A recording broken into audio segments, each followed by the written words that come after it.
Olá, pessoal! Sejam bem-vindos ao UOL Podcast. Hoje nós vamos falar sobre autoimagem e autoestima. Meu nome é Rani Patrícia. Já curtam, compartilhem e nos sigam aí. Olá, pessoal! Sejam todos muito bem-vindos a mais uma edição do UOL Podcast. Rani, bem-vinda. Rafael, bem-vindo. Estamos juntos novamente aqui. Um prazer enorme falar com vocês. Hoje a gente vai falar sobre autoestima feminina, um assunto que vai dar pano pra manga, né, Rafa? Com certeza.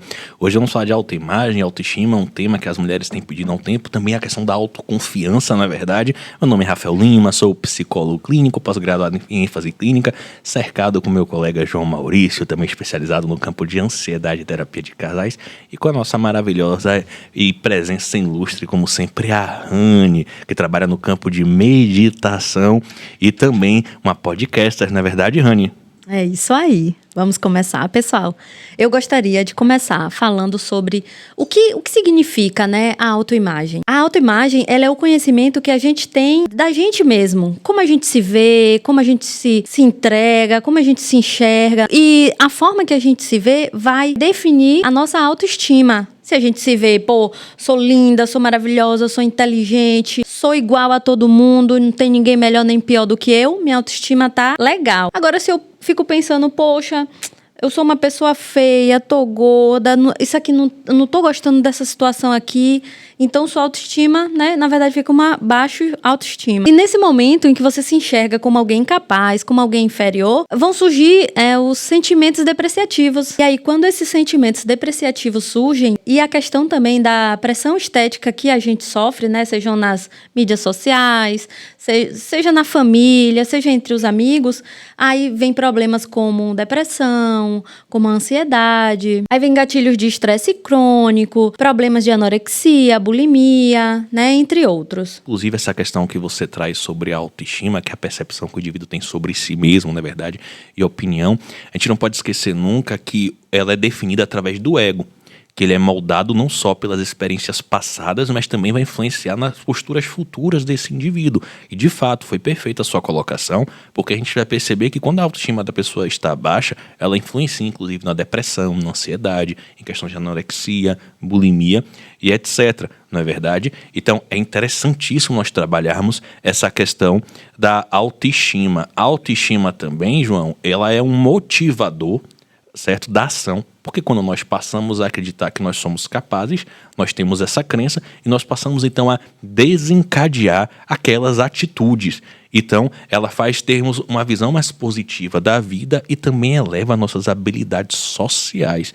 Então, por isso que nós vamos falar hoje de autoestima feminina e perceber como ela é importante também, não só para o indivíduo, mas também no processo de libertação de temáticas, muitas vezes, como individuação, término de relacionamento, você saiu de um relacionamento narcisista, tóxico, o quanto tá com a autoestima, autoconfiança e autoimagem, dias que estão interligadas, é importante. E uma pauta que a gente não pode esquecer, e eu quero abordar e vamos abordar aqui, o quanto a criação dos filhos influencia também na estabilização desse ego da criança e na formação da autoestima, da autoimagem. A Rani trouxe uma pauta interessantíssima sobre os padrões estéticos e como a sociedade o tempo inteiro tenta determinar o conceito de bom, que não universalizante e nos oprime. Talvez seja por isso que o Freud fala, não é verdade? Poderíamos ser muito melhores se não quiséssemos ser tão bons.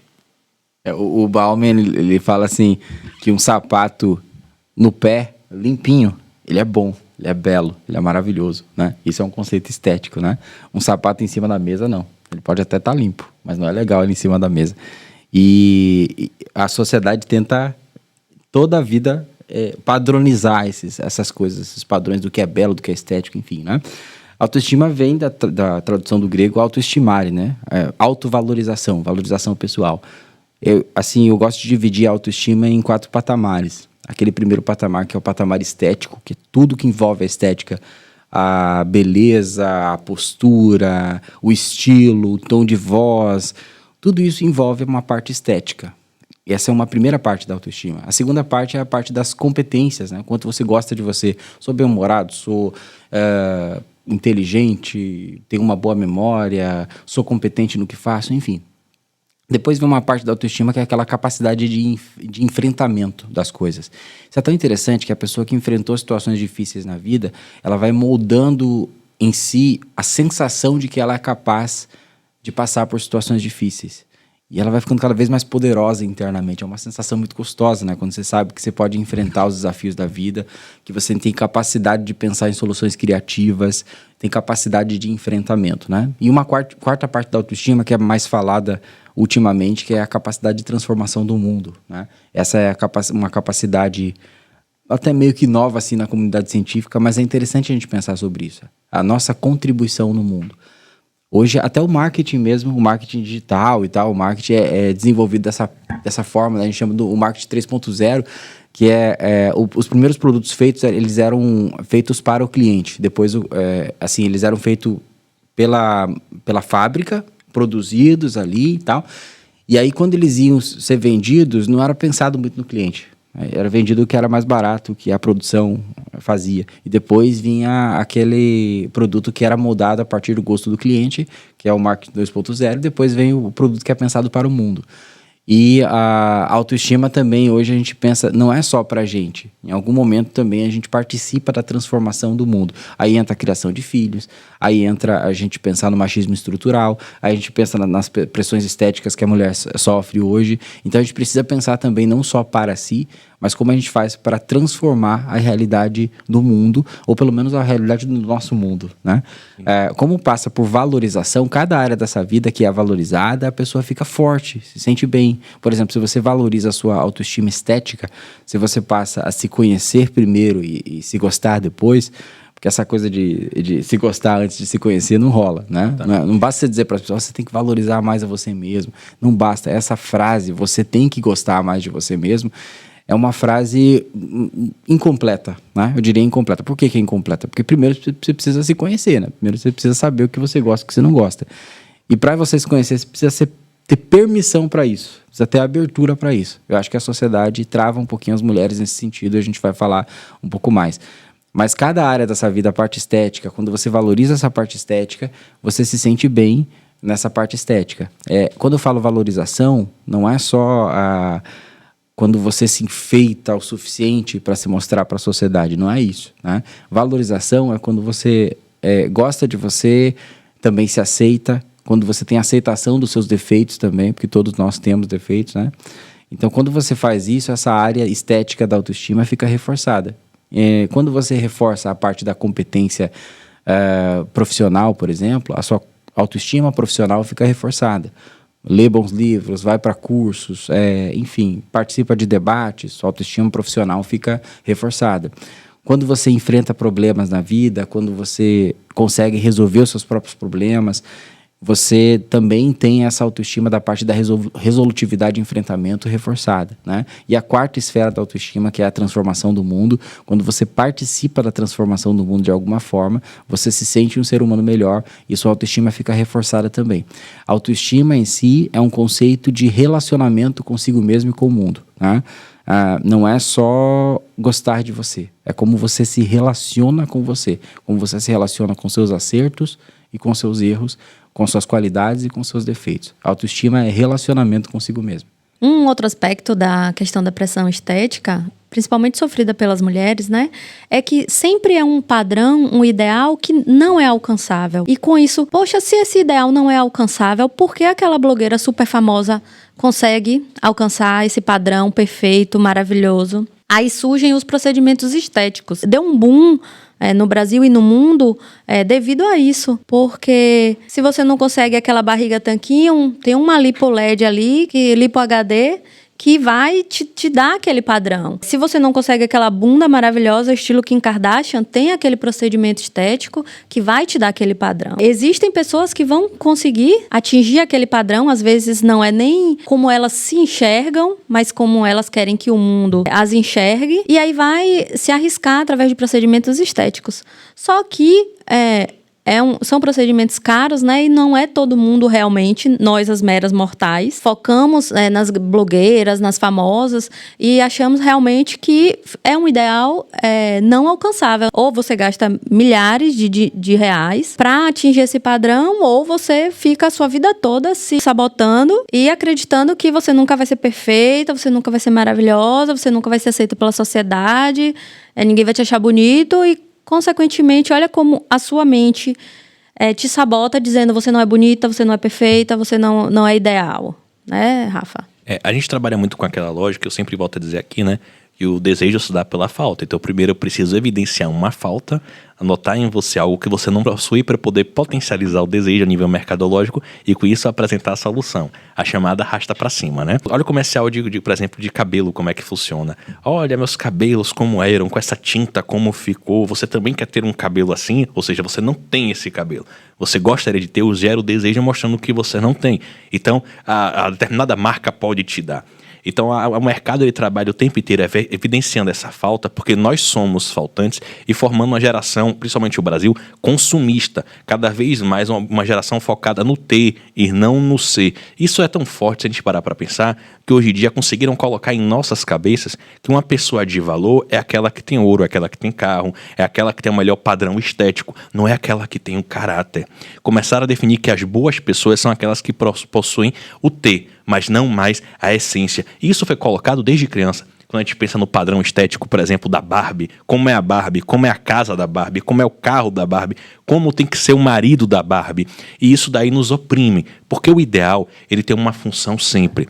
O ideal tem que ser aquele que promove em nós um desejo de evolução, de mudança, que venha a ser aquele que venha dizer, eu quero atingir porque me faz bem, é uma meta, é um reforçador da autoconfiança. Mas como esse ideal ele é colocado no patamar no qual só vem evidenciar o quão faltante nós somos, ele não serve para nos estimular, ele serve apenas para nos mostrar o quão faltante nós somos. E aí a gente volta para aquela frase do Freud, poderíamos ser melhores se não quiséssemos ser tão bons. E esse é o ápice de toda a neurose da mente humana.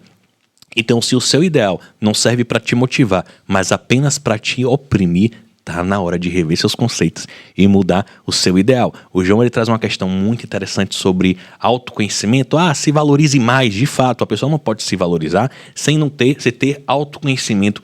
E esse autoconhecimento, para além da terapia também, existem algumas questões que você pode fazer da sua autoanálise. Primeiro, comece a analisar quais são seus pontos fortes. Quais são seus pontos fracos? Comece a refletir também quando é que as pessoas geralmente buscam você para pedir conselhos em determinado tipo de situações, quando acontece, e comece a valorizar quais são esses atributos. Eu brinco sempre com meus pacientes dizendo que a vida é como se fosse um jogo de pôquer. Todos nós temos cartas boas e cartas ruins e temos que saber quais são as cartas boas que nós temos. Tem uma frase que dizem que é do Einstein, que ele fala que se você julgar um peixe pela capacidade de subir numa árvore, você vai dizer que ele é incompetente. O peixe não foi feito para subir numa árvore, ele foi feito para nadar.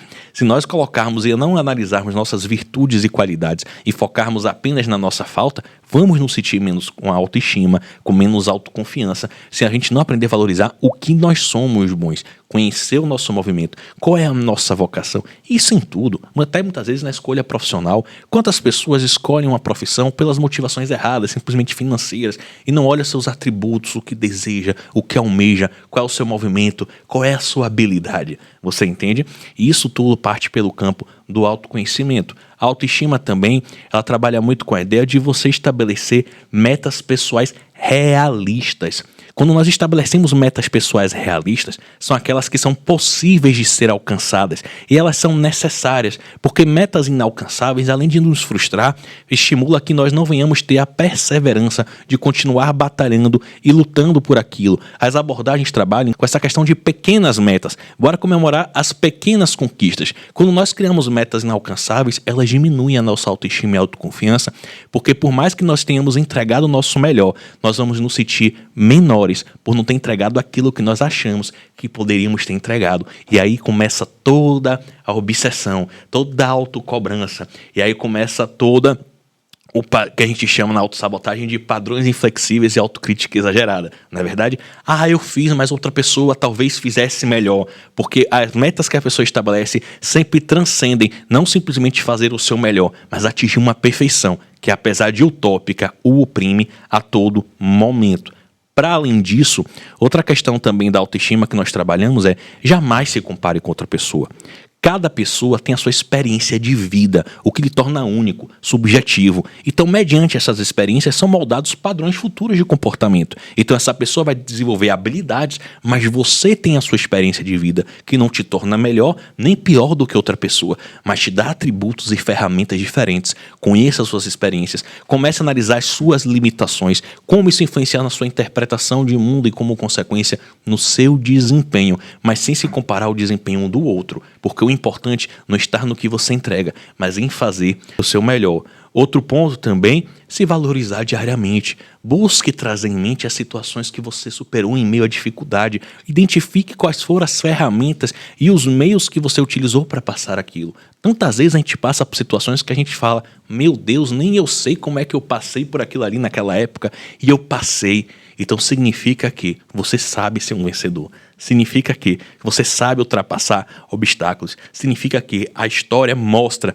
que você tem uma resiliência. Então não se rebaixe. Comece a valorizar os seus pontos positivos. Nós temos uma tendência a sermos muito negativos e focar só no que nos falta e nunca ser grato pelo que de fato nós já temos e nos completa. Outro passo, comemore as pequenas vitórias, porque são essenciais. É justamente sobre isso que eu tenho comentado.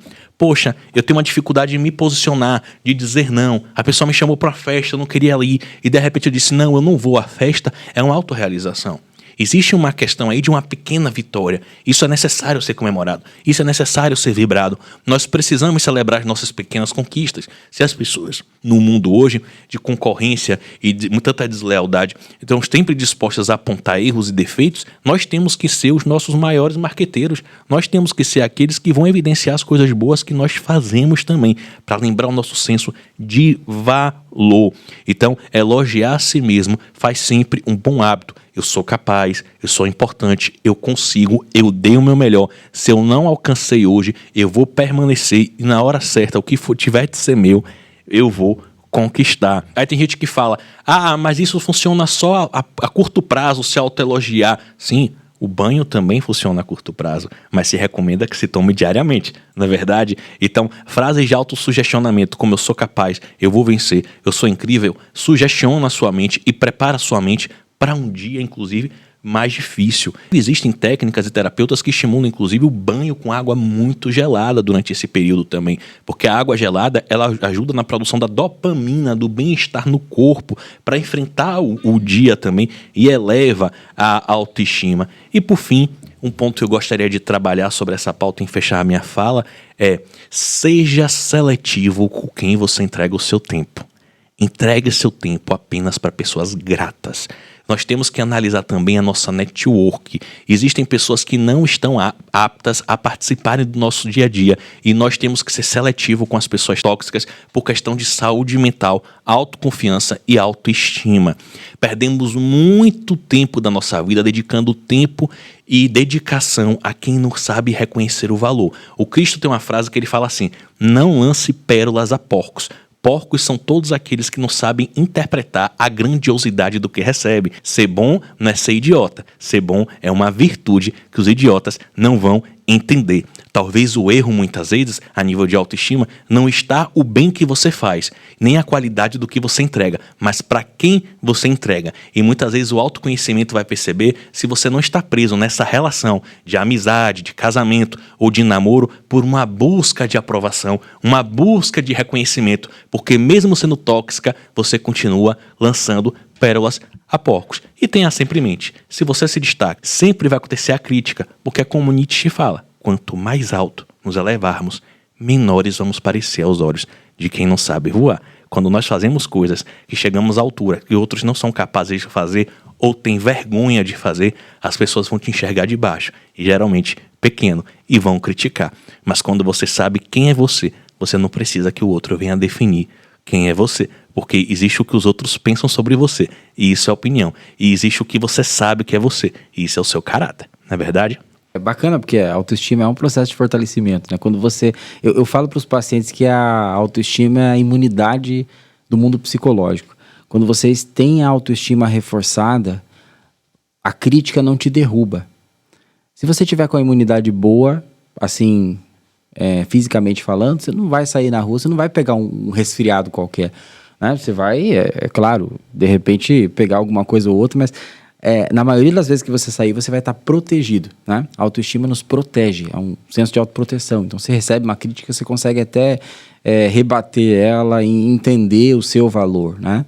Agora, eu queria trazer uma perspectiva interessante, né? Porque em termos de valorização feminina, não tem como separar o tema autoestima da parte cultural, né? Não tem como.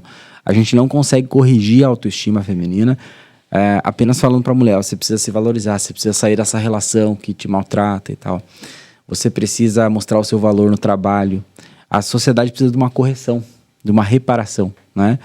É absurdo o que acontece na sociedade, é absurdo. Cara, o prêmio Nobel, ele surgiu em 1900, né? 1900. De lá para cá, a gente tem muitas premiações, quase 1000 premiações de prêmios Nobéis.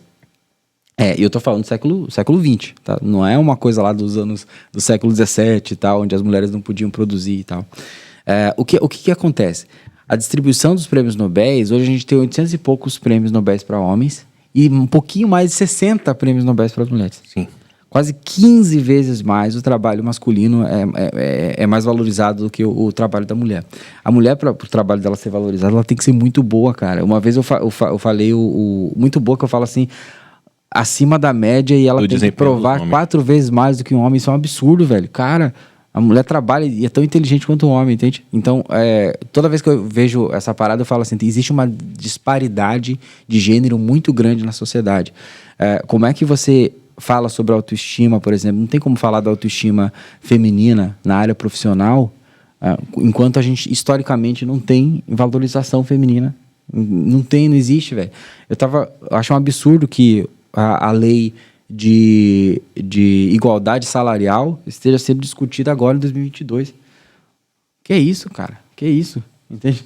É uma parada assim que eu fico pensando, como a sociedade deixa esse tema acontecer agora? Isso aqui já era para ter acontecido há muito tempo atrás. A forma como a mulher grávida é trabalhada no ambiente, é tratado no ambiente de trabalho. O homem não tem noção do que uma mulher grávida passa. Eu não tenho noção. Eu me irrito com isso, porque eu não consigo nem chegar perto do que uma mulher grávida passa. Tem mulheres grávidas que, infelizmente, eu acompanho em terapia, que falam assim, eu fui ignorada no meu trabalho porque eu estava grávida. Eu fui ignorada. Meus chefes não passavam as demandas de trabalho para mim, como se, ponto, João. sabe? Como se eu fosse incapaz de fazer aquilo. Só um ponto. Eu já vi casos de, na entrevista de emprego, perguntar, você deseja ter filhos? Pô, isso. Se tem, qual é a idade? Cara, eu vi um vídeo maravilhoso na internet. Se você planeja ter filhos, eu não vou te contratar, porque existem coisas do período que você vai ficar grávida. É isso, cara. E as demandas também de o filho ficou doente, quem geralmente leva é a mãe. Não tem essa divisão igualitária entre as funções do pai e a da mãe. Geralmente fica o peso lá na mãe. A mulher não tem aquele espaço assim de construir a autoestima dela. Pra gravar o podcast de hoje, eu parei, eu sempre escuto minha esposa e tal, incentivo ela e tal. Mas no podcast de hoje, eu me senti na obrigação de parar e escutar ela por um tempão. Eu falei, cara, o que é autoestima pra você? Né? Quais são as suas dificuldades? O que ela mais me trouxe foi o seguinte, João, a mulher tem que, e eu até anotei aqui, a mulher, ela tem uma luta diária em busca da valorização. Isso o homem não precisa, cara. A gente abre a boca, a gente é valorizado, pô. Entende? Então, a mulher precisa dessa... Eu tava vendo o caso da comentarista da Globo, agora na Copa. E, cara, a forma como no ambiente ali de Copa do Mundo, como o comentário do Júnior é mais valorizado, sabe? O comentário do Rock é um ambiente machista, o ambiente do futebol é um esporte masculino, ali tava a Copa do Mundo masculina, tudo bem, mas cara, parece que, tipo assim, a mulher não entende de futebol, sabe?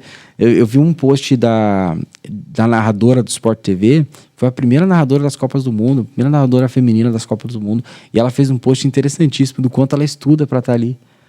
Cara, juro, umas 20 páginas assim, ela colocando assim, tá. Beleza. E muitas vezes ainda ouvi queixas como sobre pra quem dá, né? Porra. Vai lá nos comentários pra você ver. Sim. Vai lá nos comentários dela. Tá na página do Sport TV ainda. O quanto ela estuda nos comentários. Ainda assim é uma péssima... A mulher tem que provar uma parada que o homem não precisa. Sim. Cara, não é... Pode ser... Tudo bem, pode acontecer, por exemplo, assim... Não é a melhor narradora, mas é a primeira, velho. É como se a primeira já tivesse a necessidade de ser a melhor de todos os tempos. Sim. Entende? É como se a primeira mulher devesse ter o nível do Galvão ali, ou seja, os homens tiveram 400 milhões de oportunidades para encontrar um Galvão Bueno, né? A mulher, na primeira vez, ela tem que acertar, senão ela é péssima. O futebol narrado por mulher é péssimo, né? E tem muito comentarista homem que é normal, ele comenta o jogo e pronto, ele não é um destaque e tal, mas ele não precisa disso para estar ali, né? Eu falava no podcast sobre machismo, eu falava sobre a Tabata, né? A Tabata, ela, ali o poder dela na política, né? Eu falava assim, para uma mulher estar na política, ela tem que ser nível Tabata. Algumas pessoas não entenderam isso. Eu falava, por quê? Porque ela tem que estar... A sensação que eu tenho é que a mulher tem que estar muito acima, ela tem que saber muito mais do que os homens. Ah, sem dúvida. Ela tem que engolir o homem vivo em argumento para ela ser um pouco valorizada. E ainda fazendo isso e ocupando a função de poder, vão trazer para ela sinônimos que ela perdeu a feminilidade. Exatamente. Ela virou macho. É grossa, é mulher macho, né? arrogante, Porque se tem poder, é macho. características de homem, né? Eu queria ouvir um pouquinho mais de você sobre isso. O que você acha dessa parada da busca pela valorização feminina constante? Então, realmente, quando você começou a falar, é uma coisa que na minha vida, no meu cotidiano, acontece, né? E eu acredito que no de muitas mulheres. E até o espaço para falar sobre isso, eu sinto que não existe. Em um ambiente onde tem outros homens e eu falo, nossa, você está falando determinada coisa porque você não sabe como é ser mulher. E até nesses momentos, eu não sinto esse espaço, esse acolhimento. Ah, que nada, tá falando besteira. Ah, que nada, isso é sentimentozinho, sabe? Assim, até a valorização do que a gente fala, né? Não é aceito. Olha que interessante, essa parada que você falou é muito forte. Na saúde mental, a mulher foi muito associada à doença mental. Caraca, historicamente... A mulher foi associada à histeria, um monte de coisa. E o diagnóstico para histeria era o quê? Que o pessoal dizia pênis, né? Exato. Chegou a ter psicólogos, na época, Caraca. Analistas que diziam que ela sofria de falta de sexo. Isso é um absurdo. Olha, João, que louco. Até hoje isso ainda existe em relacionamentos. Ah, você é louca. Ah, você é chata. Ah, você é problemática. Você tá vendo coisa onde não existe. Então, assim, a partir do momento em que não se pode mais discutir o objeto da discussão ali, do diálogo, passa a infligir na mulher ali adjetivos pejorativos. Maluca, louca. A minha mulher é maluca lá em casa. Tudo ela inventa um problema, é problemática. Parece que falta um cérebro na cabeça dela, sabe? São comentários que eu ouço frequentemente. Mas isso acontece também porque a gente precisa entender, não jamais justificando, explicando apenas. O Schopenhauer tem uma frase que ele fala que quando você não tem a capacidade de vencer na argumentação, você desqualifica o orador. Então, o homem, sempre que ele se sente agredido com algo, ele desqualifica. Se a mulher tem mais salário do que ele, sobre para quem dá. Se a mulher fala de esporte melhor do que ele, mulher machão. Se a mulher é presidenta e ele não, essa daí é macho. Essa daí, ou então é o outro que está, lembrando na época da Dilma, é o Lula que está comandando ela. Ninguém aceita a ideia de poder associada a uma mulher. É um movimento que tem acontecido cada vez mais com frequência. Mas quando a gente volta para o campo do jornalismo esportivo, o quão é simbólico a presença dela ali? Porque é uma mudança comportamental. Nós precisamos entender que ninguém falava, isso é uma questão muito recente, de uns 10, 15 anos para cá, sobre responsabilidade afetiva. Ninguém falava sobre a questão do homem se preocupar com a mulher, o que ela pensa ou sente. A mulher, até uma década de 80 e 90, era objeto. Eu lembro que até 2000 nós víamos campanhas que não tinha nada a ver, do carro e uma mulher quase seminua no carro, da cerveja e a mulher quase seminua com a cerveja. E o que tem a ver uma coisa com a outra? Tinha que ter uma conotação sexual no qual a mulher era um objeto que ia ser um acessório para uma venda de um principal. Então eu tenho um carro porque a mulher é interesseira e se eu tiver aquele carro ela vem comigo. É essa a imagem que está sendo passada, a objetificação dela. Por isso que eu acho que tem que ter uma reparação social para essa parada, velho. Porque a autoestima é valorização. Sim. Se a sociedade não valoriza a mulher, como é que fica a autoestima profissional da mulher? O discurso feminino, ele é desvalorizado em muitas áreas da sociedade. Eu estou falando aqui da área profissional, sim, mas qualquer outra área, assim, a mulher é vista esteticamente. E aí, quando a distribuição dos Nobéis, a história da distribuição dos Nobéis que eu contei aqui, é por quê? Porque nós temos 6 Nobéis, né? Literatura, medicina, matemática, química, física e o Nobel da Paz. Acho que é isso. Se eu esqueci de algum, depois vocês me corrigem nos comentários aqui. Mas o Prêmio Nobel é a maior premiação de valorização pela produção do conhecimento. Ou no caso do Nobel da Paz, pela postura humanitária, né? É a maior premiação. O Prêmio Nobel, ele conduz uma geração. Sim. É um tipo de conhecimento que conduz uma geração. Sim. E a gente, infelizmente, já tem uma condução que religiosamente, às vezes, parte para o machismo. A gente já tem uma condução religiosa em que a narrativa é machista. E a gente tem uma condução científica, que também a narrativa é machista, que são os homens. E aí a gente tem uma condução política, que também você está entendendo? E tem um porém da mulher na sociedade. Sobre o prêmio Nobel, que você está esquecendo de falar. Existe também da coautoria. Quantos prêmios Nobel desses não foram as mulheres que fizeram, mas por questão de relevância na academia, às vezes quem leva a fama é aquela história, papagaio come milho e periquito leva a fama. Sim. É o homem que leva a fama. Porque a gente vai ver um prêmio Nobel, o astrofísico tal, o premiado nesse campo aqui. Aí você vai ver a equipe, quem é que tá do lado dele, o projeto inteiro, às vezes a ideia, quem fez tudo. Mas ele, por ser um professor mais consolidado, ele fala, eu valido o seu projeto com a minha presença, mas ele leva o nome na frente ou o crédito, mas talvez não tenha nem sido ele que desenvolveu aquele projeto. Quando a gente fala sobre a questão das mulheres, aí vem uma pauta interessante. A importância de ainda mais de mulheres na política. E quando eu falo isso, transcende essa discussão superficial de esquerda ou direita. Não é isso que a gente está trabalhando aqui. A gente está falando da criação. Porque você esperar que uma classe que oprime venha entender as demandas de quem é oprimido, não vai acontecer. Um político chegar, só encerrar essa fala, um político que está oprimindo alguém, ele de repente diz assim, eu vou começar a pensar na mulher agora, não é ele que sofre essas consequências. Então ele não vai ter essa reflexão, é muito difícil da parte do homem surgir algo que não é uma zona que tira ele do conforto. Então é importante começar a trabalhar as crianças desde cedo com a ideia de assim, o que é que você quer almejar, o que é que você quer fazer para impactar o mundo? Porque se não começar na política, esses projetos a mudarem, nos ambientes de trabalho também, essas posturas mudarem e principalmente na psicoeducação das crianças, as coisas não vão mudar. Você nunca vai esperar que o opressor mude. Quem tem que mudar é a mentalidade do oprimido. Sim. E aí, Rafa, vem o movimento feminista, né, que é trazer a valorização da mulher, né? E nesse momento surgem ataques do tipo, olha ali aquela feminista da axila que não se depila, da perna de cabelo, da axila de cabelo, que é careca, que tem o cabelo curto, que é assim, que é assado. Então, para intimidar, né, com que as mulheres se digam, se definam como feministas, começa a subjugar, começa a criar esses adjetivos negativos, né? Porque se eu que quero ser bonita, eu quero ser valorizada, eu quero ser inteligente, eu quero ser isso, quero ser aquilo, e no momento em que alguém me diz que o feminismo é totalmente o contrário disso, como é que eu vou me sentir participante daquele movimento? E interessante, eu ouvi em um outro podcast, também como fazem isso sobre o machismo. Sim. Todos os homens, né, vão, evidentemente, participar de um movimento em que valorize o homem, assim como a mulher de um movimento em que valoriza a mulher.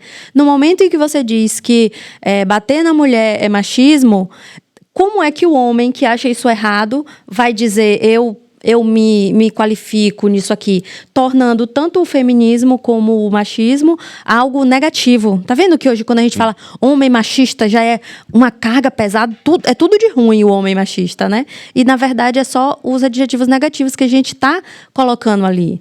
Na verdade, o movimento machista, ele não precisa afirmar que o homem tem que bater, o homem tem que... Todas essas coisas que a gente já discutiu tantas vezes em outros podcasts. Muito pelo contrário, tem que dizer, não, no machismo, isso aqui está errado. O homem que faz isso, ele não está agindo como um homem deve agir, sabe? Sim, é porque, na verdade, as pessoas confundem masculinidade com machismo, que é um ponto importante de deixar isso claro também, né? O homem, ele pode ter o polo masculino de proteger, de cuidar, de ser cavalheiro, sabe? Existem atributos, inclusive, filogenéticos que não vão mudar. Alguns podem mudar com a sociedade, mas outros permanecem, são características. Quando a gente fala da ideia do machismo, esse sufismoísmo, é porque a gente vai muito pela ideia também dos regimes totalitários, como fascismo, nazismo e etc., de imposição. Então, o machismo em si, ele já é pejorativo por essa nomenclatura, muitas vezes. A questão do feminismo e machismo são dois pontos que eu também acho muito antagônicos, sabe? A gente sabe que existem movimentos feministas que as pessoas às vezes chamam de feminazi, que também vai ao outro extremo. E existem também os movimentos machistas. Eu costumo dizer que as categorias políticas, elas desaguam no povo. Elas buscam representar símbolos de uma sociedade, mas elas não nos definem. Uma mulher não necessariamente ela precisa pactuar com tudo do feminismo e o homem não precisa pactuar tudo de algum partido que defenda o direito dos homens. Porque isso não te define, é parte de uma representatividade. Então a gente entender que, até para sair de uma cultura de objeto, eu defendo o movimento feminista, no caso da mulher, porque ele defendeu nossas liberdades e igualdade. Quem vai ser contra a liberdade e igualdade da própria categoria? Só se for um insano. não é verdade? Mas discordo, eu acho que nesse ponto é um pouco radical ou não, eu concordo 100%. Isso faz parte da sua opinião e percepção como um mundo. Só que a gente está vivendo uma sociedade totalitarista, na qual, se você não aceita ser representado por determinado grupo ou movimento, você deixa de ter a sua característica como ser, que também é uma forma de opressão. Então, se, por exemplo, tem um grupo de homens que falam determinado aspecto, e eu e João, a gente é homem, e fala, mas eu não concordo com essa postura, nós já não somos homens de verdade. Se tem um grupo de negros que tem um tipo de pensamento, e a gente fala, mas com isso aqui eu não concordo, então você não é negro de verdade. Se você é uma mulher e você não concorda com determinado movimento, determinada postura do movimento feminista, então você não é mulher. E, na verdade, eles vêm para nos representar, mas nunca para nos definir. Isso é um ponto importante também. A política, ela representa a vida no campo de representatividade. Os partidos estão ali, porque nem sempre eles conseguem, mas eles tentam representar as demandas sociais, e a democracia consiste nessa busca dessa legitimidade e representação de todos. Todos precisam ser ouvidos porque existe uma diversidade, mas não é eles que vêm nos definir. Agora, é por isso... Deixa eu te interromper gentilmente. Eu acho interessante essa fala, porque eu entendi o seguinte, assim, o movimento feminista, tem pessoas que se esforçam em quase toda a argumentação para deslegitimizar. Exato. Esse é um problema, porque assim, é como se falasse assim, poxa, se você se reconhece nisso aqui, então você é uma pessoa ruim, ou você é extremista, e aí isso é ruim. E aí, ao mesmo tempo, o machismo, ele vem com esse nome machismo, e o homem às vezes se sente com dificuldade de interpretar. Sim. E quando ele não valoriza a opinião feminina, isso é machismo? Claro. Porque ele associa o machismo àquela parada de bater na mulher, de ser agressivo. Eu vejo machistas hoje na relação que são gentis pra caralho. Sim, claro. O que acontece aí? O mais perigoso, velho, é o mais perigoso. O cara é gentil pra caramba, ele é todo trabalhado no discurso da desconstrução. Só que na hora de ele apoiar a mulher no trabalho, a mulher dele que está trabalhando, não apoia. Na hora de escutar a mulher dele que está falando, ele não consegue. Ele não consegue. Porque na raiz ele é machista ainda. Só que esse cara, ele olha e ele fala assim, não, eu não tô batendo, eu tô elogiando e tá massa. Olha que louco como o Rafa falou que um movimento político, ele não consegue definir uma pessoa, né? Representa, sim. Sim. E é interessante a gente pensar também nessa perspectiva, Rani, o que João trouxe, porque assim, existe uma discrepância muito grande entre o que você acredita, o que você fala e o que você faz. O que não é o que nós falamos que determina o que nós somos, é o que nós fazemos. Então, sim, na verdade o conceito de masculinidade tóxica e de machismo é algo tão novo sendo discutido, por incrível que pareça, que é algo que eu, você, todos nós precisamos todos os dias trabalhar nós mesmos. Eu tenho coisas tóxicas, todos nós temos coisas tóxicas a todo momento, porque nós fomos treinados para ser assim.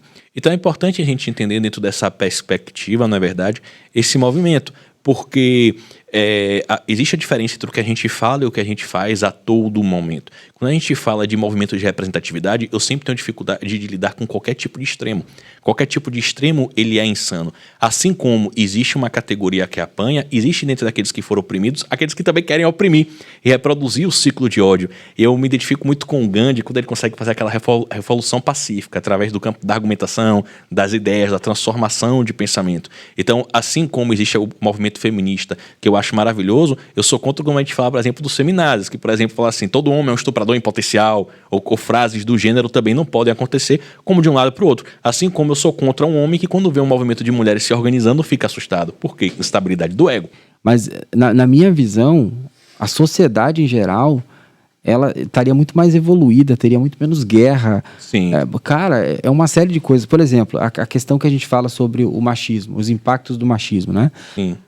A mulher não foi estereotipada como histérica, sim, como emotiva, como louca e tal. Sim. Tá. Agora a gente está nessa época aqui da época, a era da saúde mental. Sim, claro. O que a era da saúde mental fala? Chorar é bom, sim, colocar para fora é bom, né? Ter alguém para desabafar é bom. Né? Se você de repente não conseguir suportar o que você está falando, está sentindo, procura um psicólogo para você desabafar. Sim. Né?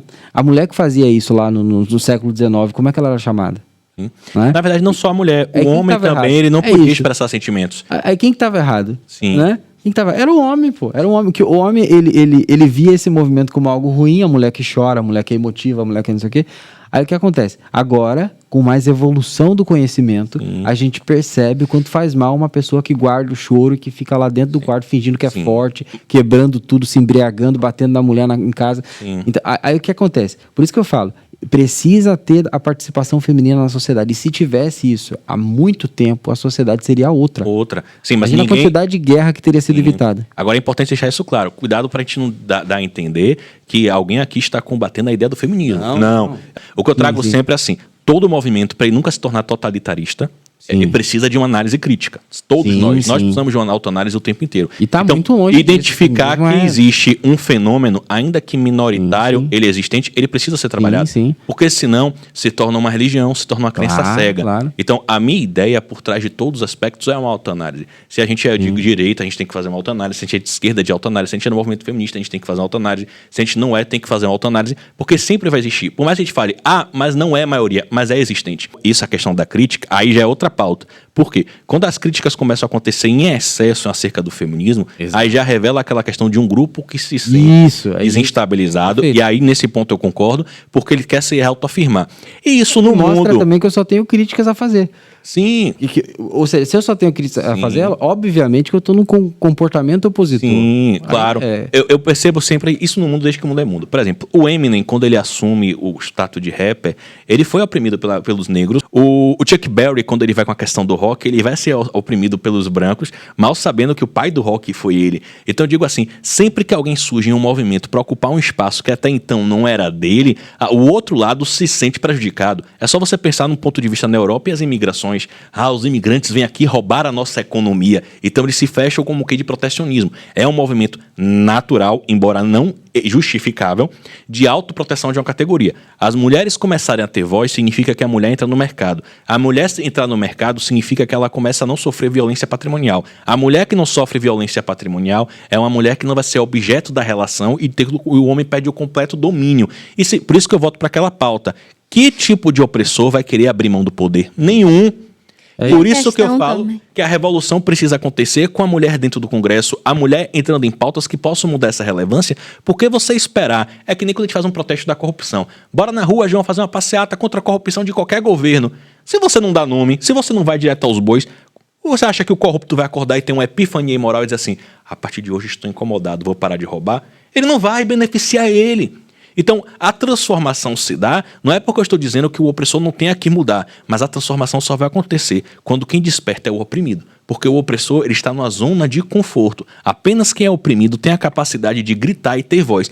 Mas não legitima a minha voz. Então faça com que seja ouvida. Comece a incentivar as futuras gerações, comece a preparar essa futura geração para ocupar cargos políticos, cargos de poder e sair daquela lógica da subserviência, criando filhos apenas com brinquedinhos de panelinha e fogão.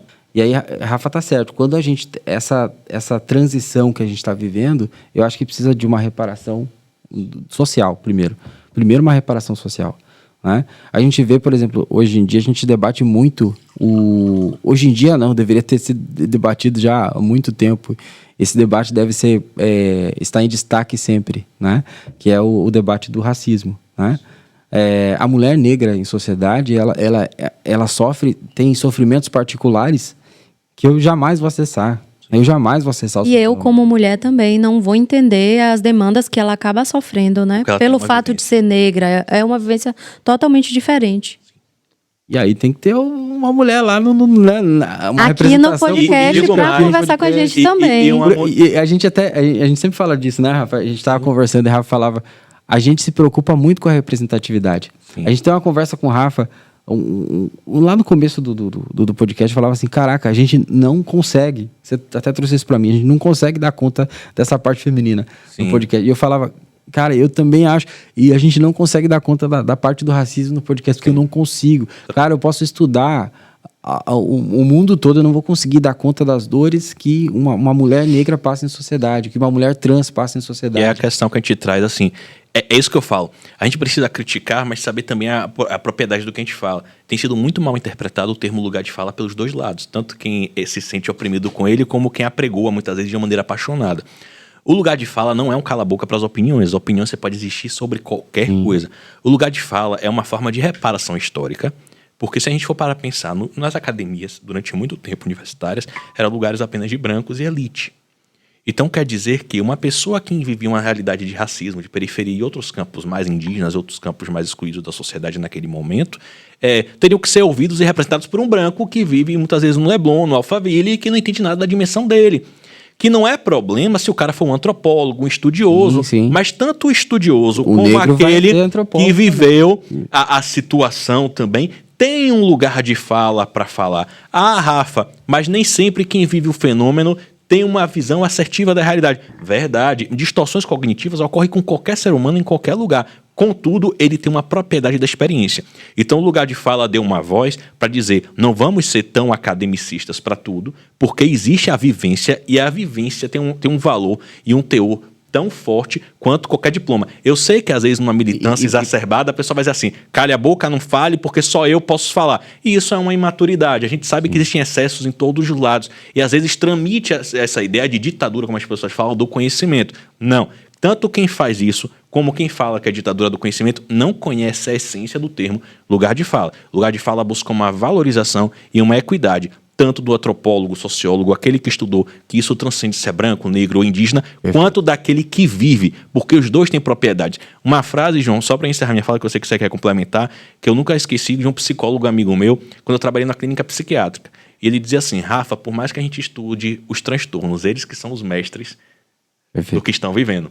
Então, eu tenho um conceito, mas eles têm a vivência e a dor. E os dois são importantes. Então, o lugar de fala, para quem pensa que é uma ditadura do conhecimento, de fato, não é uma cala-boca, mas também não é uma ditadura. Falta para você informação. Tanto para quem transmite essa ideia de que cale a boca quem fala apenas sou eu, quanto para aquele que acha que tem que ser calado. Não, é uma justificativa. O lugar de fala ele busca uma reparação histórica e buscar nivelar a experiência e o academicismo, porque aos poucos, graças a Deus, o meio acadêmico já tem começado a abrir porta e situações através de programas sociais para que outras categorias e classes sociais possam chegar, mas até então era elitizado, não é verdade? É isso, é massa assim, tem um cara que eu sigo muito que é o Chavoso da USP, né? Sim. Cara, a forma que o cara se veste e tal, é porque o protesto. Eu falo assim, o corpo negro dentro de uma academia, ele leva a diversidade para aquele lugar, ele leva a espiritualidade, uma espiritualidade diferente, uma visão religiosa diferente. E quando a gente fala de representatividade, a gente parte do pressuposto que a população tem grandes representantes. Toda a população, não é só a voz do hétero branco. Né? Então, o negro, ele tem o negro, a trans, a mulher negra, todas as pessoas, as etnias, todas as pessoas têm grandes representantes. O poder da representatividade para a autoestima feminina, eu trago aqui adaptando a esse tema, mas quando você vê, por exemplo, se liga a sua televisão, você vê uma mulher negra apresentando o Fantástico, cara, para eu que sou homem branco, eu posso até, num olhar extremamente insensível, eu posso olhar e falar assim, tudo bem, que legal, que bacana. Mas para Maju Coutinho estar ali, ela precisou provar a competência dela. Quantas vezes? Quantas vezes que a Maju precisou mostrar para a internet, para os críticos, que ela era boa assim para estar naquele lugar, que ela não estava ali só porque ela era negra. Caraca, isso é profundo demais. E a criança, quando olha... A criança sentada no sofá da sala com os pais negra dela, também, né? Se vê representada. Quero ser essa pessoa. Ariel negra. Eu posso alcançar esse posto, eu posso alcançar esse lugar. É interessante isso que vocês estão falando, sabe? Porque a gente viveu na geração de 90, eu não vou dizer as marcas, principalmente de muitos comerciais criativos. E tinha um projeto de lei, eu não sei se vocês vão lembrar disso, que sempre tinha que ter por causa de representatividade, e você percebe como machismo estrutural e também racismo estrutural, que tinha que ter sempre uma criança negra. Então era perfeito. Era 5 brancas e uma negra.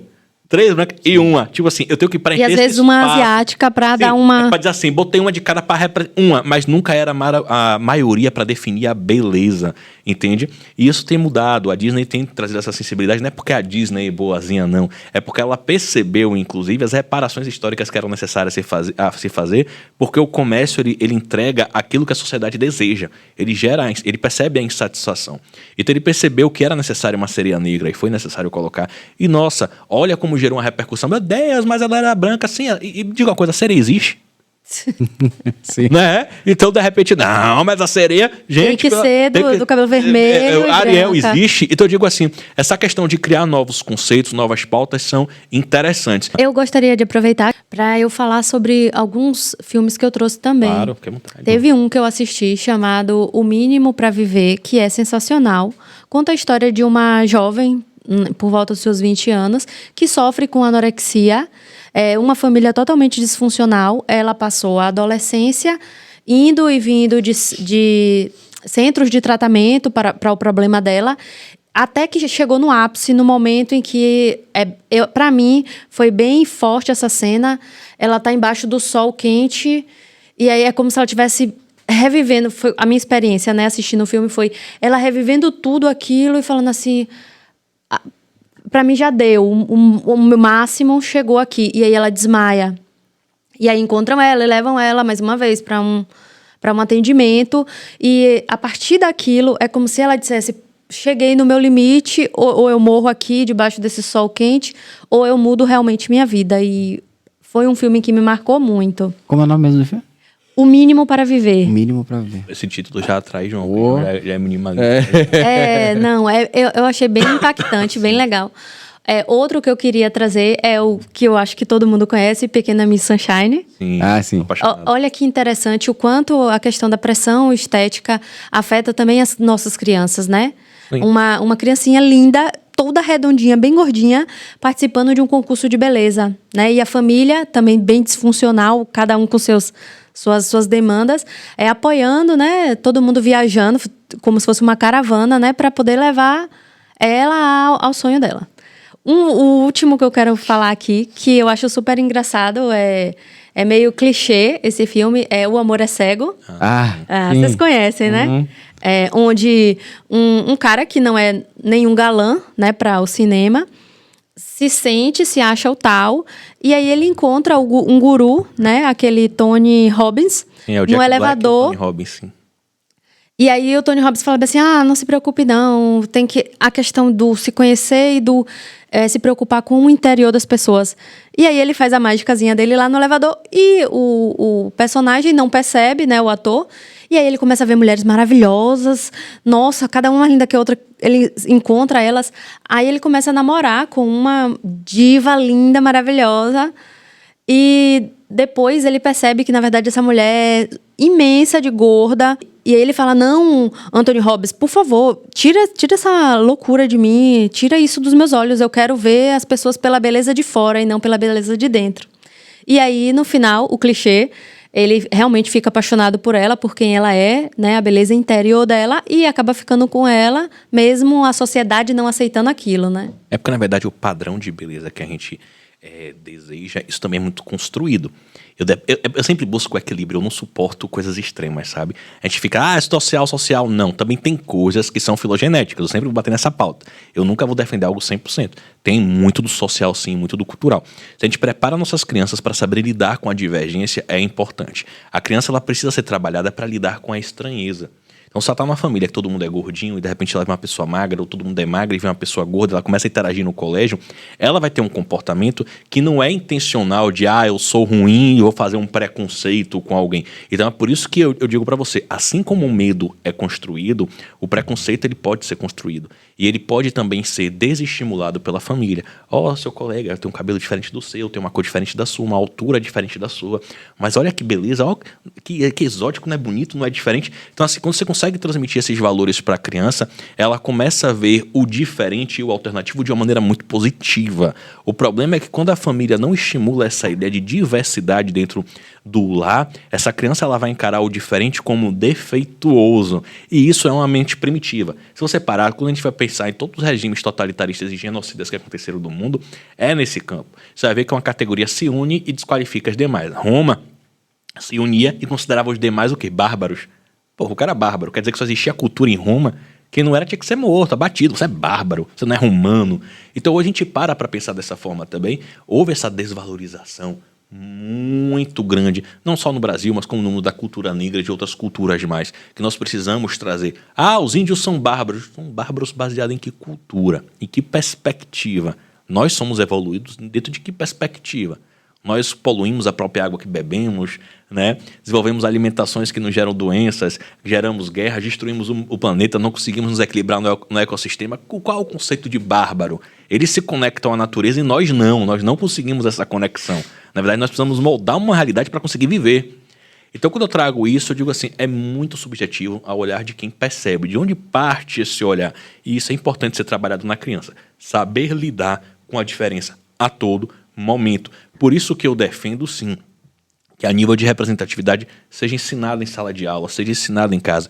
Não só as diferentes formas de amor, mas como as diferentes formas de pessoas, de estilos, de ser. Eu não estou falando de imposição de ideias antes que as pessoas venham me condenar. Eu entendo que cada família tem a sua crença estruturante e transmite o seu valor. Mas eu estou falando de entender que existe o que você pensa, existe o que eu penso, existe o espaço no qual coexistimos. E nós temos o direito de discordar de alguém, mas temos o dever de respeitar para viver em sociedade. Se você quer ter um filho que seja mais tolerante, menos preconceituoso e que saiba lidar com essa sociedade em constante transformação, primeiro, transmita valores nas quais você viva e põe em prática, porque ele não vai dar valor a algo que nem você acredita. Perfeito. Por isso que eu falei pra vocês que eu defendo a Jojo Todinho. Eu acho que ela deveria estar em tudo que é lugar, velho. Porque ela se aceita do jeito que ela é isso mesmo, ela é necessária pra sociedade. Mas é isso, a representatividade. A autoestima tem tudo a ver com isso. A gente tá falando de valorização, pessoal. Então, se eu olho pra você falou sobre o estranho, né? A pessoa que olha pra TV e vê uma TV aqui de heteronormativa, branca, heteronormativa e tal, sim, ela se sente estranha. Sim. Ela se sente estranha, ela sente que ela faz parte de uma parcela da população que não estará ali. Sim. E que não tem potencial de representar, né? Então, quando eu vejo, por exemplo, a Copa do Mundo, aí o Rock Júnior lá fazendo os comentários de rasta e tal, eu falo, caralho, é isso. A sociedade precisa... É a parcela que precisa ser ouvida. Porque pra gente que é psicólogo, a gente olha assim na terapia, coisas básicas que a gente fica abismado, só que são coisas básicas que aquela pessoa não viu na sociedade. Eu vejo o pessoal falando assim, poxa, eu coloquei meu cabelo black e aí eu me senti muito bem. Eu que sou branco, pra mim, caraca, eu acho muito massa isso. Só que a pessoa nunca viu isso na TV e tal. Então ela precisa dessa representatividade para ela também entender o que é bacana para ela. E estimular outro, na verdade, né? Porque quando você ocupa um certo cargo, você transmite para os outros a ideia de que é possível chegar até aqui. Total. É o que o Martin Luther King pregava, né? Eu acredito no mundo de igualdade, tal. Quando você vê, por exemplo, um Obama chegar à presidência, aquilo ali já é simbólico. É o que eu volto a dizer mais uma vez, o partido não te define. Eu não suporto a ideia de que o partido tem a dizer o que você pode ou o que você não pode. Ele vem representar uma parcela. Mas é interessante que nós nunca vemos nos adequar ao movimento 100%. A gente sempre questione, e o potencial filosófico é isso. Por exemplo, durante muito tempo se conseguiu colocar sobre a questão do negro que o local dele é periferia, ele tem que ser o rapper, ele tem que ser o cara do gueto. Mas e o negro empresário? E o negro multimilionário? E o negro, sabe, erudito? Tiveram tantos e tem tantos. Então, assim, às vezes o partido é interessante para ele te manipular e te botar num grupo também, porque é uma forma de domínio, ainda que diga que é para o seu bem-estar. E é importante a gente ter uma reflexão de dizer assim, me representa, mas não me define. Por exemplo, eu sou protestante, tenho uma bancada protestante e não me define em nada, não me representa ali. Mas eles levam o nome. Então, eu entendo a importância de certos movimentos e acho importante a gente entender, como tudo na vida, saber comer o peixe e tirar a espinha. Eu posso ir para a reunião que for, até com minha esposa, conversando com amigos ou no meu credo, eu ouço algo e digo, concordo. Aquilo ali eu não concordo, eu falo, eu não concordo. Porque faz parte de um processo de autonomia e autoconhecimento. Se a gente está numa relação, seja ela qual for, até a nível de representatividade, no qual a gente concorda 100% com algo, existe alguém que não está pensando. E é necessário sempre a gente refletir acerca de tudo. Porque até quando eu estudei direito, as leis são criadas baseadas na ideia do ideal que a gente quer chegar, ainda que ainda não seja o real. É o ideal. Olha o salário mínimo, o mínimo necessário para as contraprestações de serviço, está na Constituição, mas dá para tudo? Sim. Não dá, mas é colocado por quê? Porque a gente começou com um salário mínimo, pelo menos na minha época, de R$500. Olha quanto já está hoje. Sim. Então a gente está indo, nós estamos chegando. Não, mas é porque é uma questão de inflação também, né? Não quer dizer que o valor de compra aumentou, não necessariamente. Teve um aumento, tem inflação, mas teve um aumento também da possibilidade, porque não era impossível a pessoa ter um carro, uma pessoa ir parcelar em cartões, que cartão de crédito quando surgiu favoreceu uma coisa que não... Por exemplo, eu vi pessoas vindo da África, comentando da Venezuela, dizer, aqui no Brasil vocês conseguem tudo pré-datado.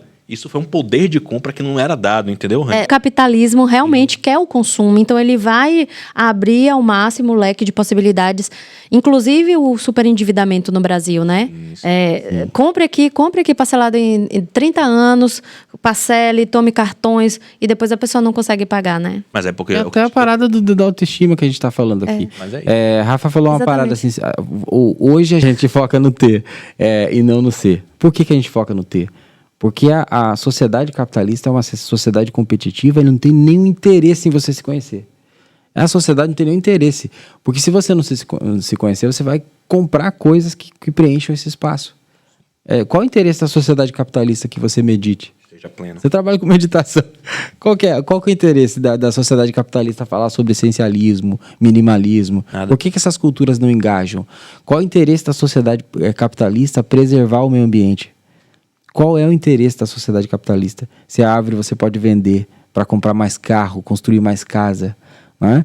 Por isso que a gente quer dizer como o índio deve viver. É o índio que tem que dizer como ele quer viver, não é a gente? Exatamente. Então, aí vem uma pessoa e fala assim, vamos fazer o seguinte, aqui as políticas, acho que essa área aqui tá muito preservada. Como assim tá muito preservado, cara? A nossa casa, o planeta é a nossa casa, né? E como é que a gente faz esse processo, né? Em relação à questão da autoestima, a autoestima é vendida. A autoestima é vendida. O capitalismo destrói a nossa autoestima. Ele precisa disso. Ele precisa dessa destruição. Porque, imagina assim, eu até deixo de seguir assim, pessoas que fazem muita forçação de barra com casa, carro e tal. Sabe? Você entra em perfis do Instagram, até de pessoas que trabalham com saúde mental, velho. Você vê a pessoa ostentando mesmo aquilo, sabe? Ostentando, mostrando o carro novo que eu comprei, a casa nova que eu É uma comprei. forma de se autoafirmar, né? É uma forma de autoafirmação. Só que você entra, você fica tão contaminado com aquela coisa, você olha pra sua vida real, cheia de perrengue, cheia de boleto pra pagar, você fala, caramba, eu fracassei. O ideal inalcançável. Mas mas a Nunca ideia é é suficiente, essa. nunca será. A gente está vivendo uma era que a gente volta para esse ponto mais uma vez da felicidade tóxica, de que nós somos faltantes, eles vão potencializar essa falta para que o desejo seja insaciável e a gente entra nas neuroses obsessivas. Porque eu lembro da minha época, existia um carro que chamava Fiat Stilo, ou você tem ou você não tem. Sim. Então, esse tipo de definição, ou até a Ivete... A propaganda da Renault Renault não sei o que lá, se você estiver indo bem na vida. Ou então, a Ivete, quem pode, quem não pode, se sacode. Então, é definido sempre a ideia de que o seu valor é medido pelo que você tem. E a maneira que é colocado isso na televisão, a televisão nunca vai querer trazer para você e os meios de comunicação, que hoje em dia a televisão já é muito mais subsidiário, né, o YouTube e outros fenômenos, que tragam uma questão existencialista, uma questão de uma reflexão, uma questão da terapia. Porque quando você começa a se preencher de si, você não vai precisar mais de questões acessoriais.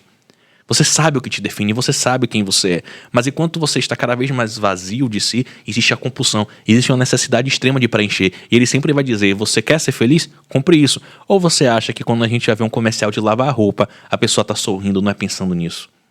Quem é que é feliz lavando roupa? Mas ele transmite a ideia que o seu vazio é preenchido quando você usa o novo ala. E você bota a roupa ali no sol e você sorri, abraçar a família, como se fosse um ritual tribal ali feliz. Super complexa, Aquela máquina, inteligente. a máquina de comerciais. cappuccino, que tem que ser um homem elegante tomando cappuccino, porque você vai ser elegante. Você vai virar o Sean Connery, o George Você vai virar um Clooney, empresário, né? Um empresário tomando aquele cappuccino. Qual a última vez você viu uma marca grande, Boticário, Natura, Renault e tal, colocando o preço das coisas no comercial? Não existe, cara. Eles, tipo assim, eles colocam o emocional, porque o emocional é muito importante. Ele transmite experiência. Muito importante. Tem uma propaganda que ganhou um prêmio de comunicação, que é da Johnny Walker, que a propaganda é o seguinte: tem aquela lenda aquele mito do gigante adormecido no Rio de Janeiro, no Pão de Açúcar, no Corcovado e tal. E aí ele tá levantando. E ao mesmo tempo que esse gigante está levantando, existem pessoas bebendo Johnny Walker. Ó, que louco. A propaganda é genial, porque ela comunica exatamente isso. Só que os ambientes que você vê essas pessoas são mesa de empresários conversando, as pessoas no balé, porque ainda era muito elitizado na época, hoje já está mudando um pouco, né? Mas pessoas no balé, só atividades de pessoas que, assim, inconscientemente você associa que a pessoa está indo muito bem na vida. Mas você já nincha aí, né? Aí, conforme vai passando essas cenas, o gigante vai levantando. E aí, no fim, termina com Keep Walking Brasil, que é Keep Walking, Johnny Walker assim, Continue seguindo, trocadilho, né? Seria andador, né? Como se fosse assim. E Keep Walking continue seguindo. Então, e o gigante se levanta, né? Como se você tivesse dizendo assim, se você beber essa bebida, além de ter tudo isso aqui, você vai se levantar na vida e ser um gigante. Só que essa mensagem eles não falam assim. Você vê essa propaganda uma vez passando, aí você vê de novo, aí você vê de novo, aí você vê de novo. Aí você chega na loja e olha um Johnny Walker, você associa aquilo. Ou é de elite, eu quero ter. Aí de repente você ganha uma promoção no trabalho e você quer ostentar, o que você faz? Você compra um Johnny Walker. Johnny Walker. Né? Essa mensagem inconsciente que é passada, ela vai destruindo a nossa autoestima de uma forma, né? A gente via, por isso que eu falo do poder da representatividade, porque quando você olha uma coisa diferente que eu digo, diferente de você, Daquele ambiente que você anda. É porque a gente falou aqui da perspectiva da representatividade, uma pessoa, por exemplo, uma mulher negra que vê outra mulher negra apresentando o telejornal mais importante do Brasil, né? Caraca, isso é muito poderoso. Mas eu também, como homem branco, quando eu olho isso, eu passo a não olhar isso como estranho. Sim. Isso não é mais estranho pra mim. Exatamente. E aí eu tenho a oportunidade de ver a competência dessa pessoa. E é simbólico. Eu tive muita sorte, cara, muita sorte, que meu pai é negro. O meu maior herói é negro. Então, pra mim, eu sempre vi isso. Eu sempre vi ele uma pessoa, a melhor pessoa do mundo, o melhor profissional do mundo, uma pessoa super competente, uma pessoa humanitária, caridosa. Mas eu não sei se todo mundo tem essa sorte, sabe? De ter uma pessoa tão próxima que sabe? Seja referência. Exato, exatamente. E é interessante a gente pensar, porque assim, existe também, claro, tem uma frase do Chaplin que ele fala assim, não temos conflitos, porque até os planetas se chocam e do caos nascem as estrelas, né? Quando a gente fala uma mulher negra no principal telejornal, é altamente importante, mas vai ser conflituoso. E quando a gente fala conflituoso, por quê? Vai gerar para aqueles que não estavam acostumados a estranheza. E como essa pessoa foi psicoeducada a lidar com essa estranheza? Eu sei que o problema dela, Roberto Carlos, é as baleias. Ela que faz a terapia dela, se for uma questão maior ou não, mas ela trabalha. Mas você percebe que toda grande revolução na sociedade ocorre um movimento reativo até então ser normal. Você tem uma ideia? O Henry Ford, quando ele traz a questão dos carros, os jornais divulgaram na época que carro era passageiro, que os cavalos que vieram para ficar. Sim, sim. Então, se você parar para pensar, não foi, mas a inovação surgiu e todos aceitaram de bom grado. Na década de 50, quando se falava de água mineral, você dizia, quem vai comprar água em garrafa? Tem água em tudo que é lugar, que loucura. E hoje? Então, primeiro é necessário você colocar alguém, e como se fosse aquela frase na Lua, né? Um pequeno passo para um homem, um grande salto para a humanidade. São atos simbólicos, que hoje pode gerar para alguém, estranheza, mas os nossos filhos já crescem dizendo, não, eu nem sabia. Isso daí era importante. Isso daí tinha Essa é a minha esperança. Mas isso já tem começado a acontecer mais, graças a Deus. A gente tem começado a ver, João, que era uma coisa rara, homens na terapia. Pô, verdade, verdade. Rafa, olha que interessante essa análise. Dá para concluir que não importa o que você faça, nem o quão impressionante seja uma ideia, sempre vão ter críticos. Sim. Sempre vão ter pessoas para te criticar. Então, olha a importância de se autoconhecer, de se valorizar, de ter confiança em si mesmo para dizer, eu sei o que eu estou fazendo, vão ter pessoas que vão me elogiar, vão ter pessoas que vão me criticar, sigo em frente. Sim. A gente falou da autoestima, mas eu também queria falar sobre a confiança, né? A confiança é o grau de credo que a gente tem, de crença que a gente tem nas nossas capacidades e julgamentos, e ela funciona também como motivador para desencadear uma ação. Se eu creio, logo eu vou lá e faço.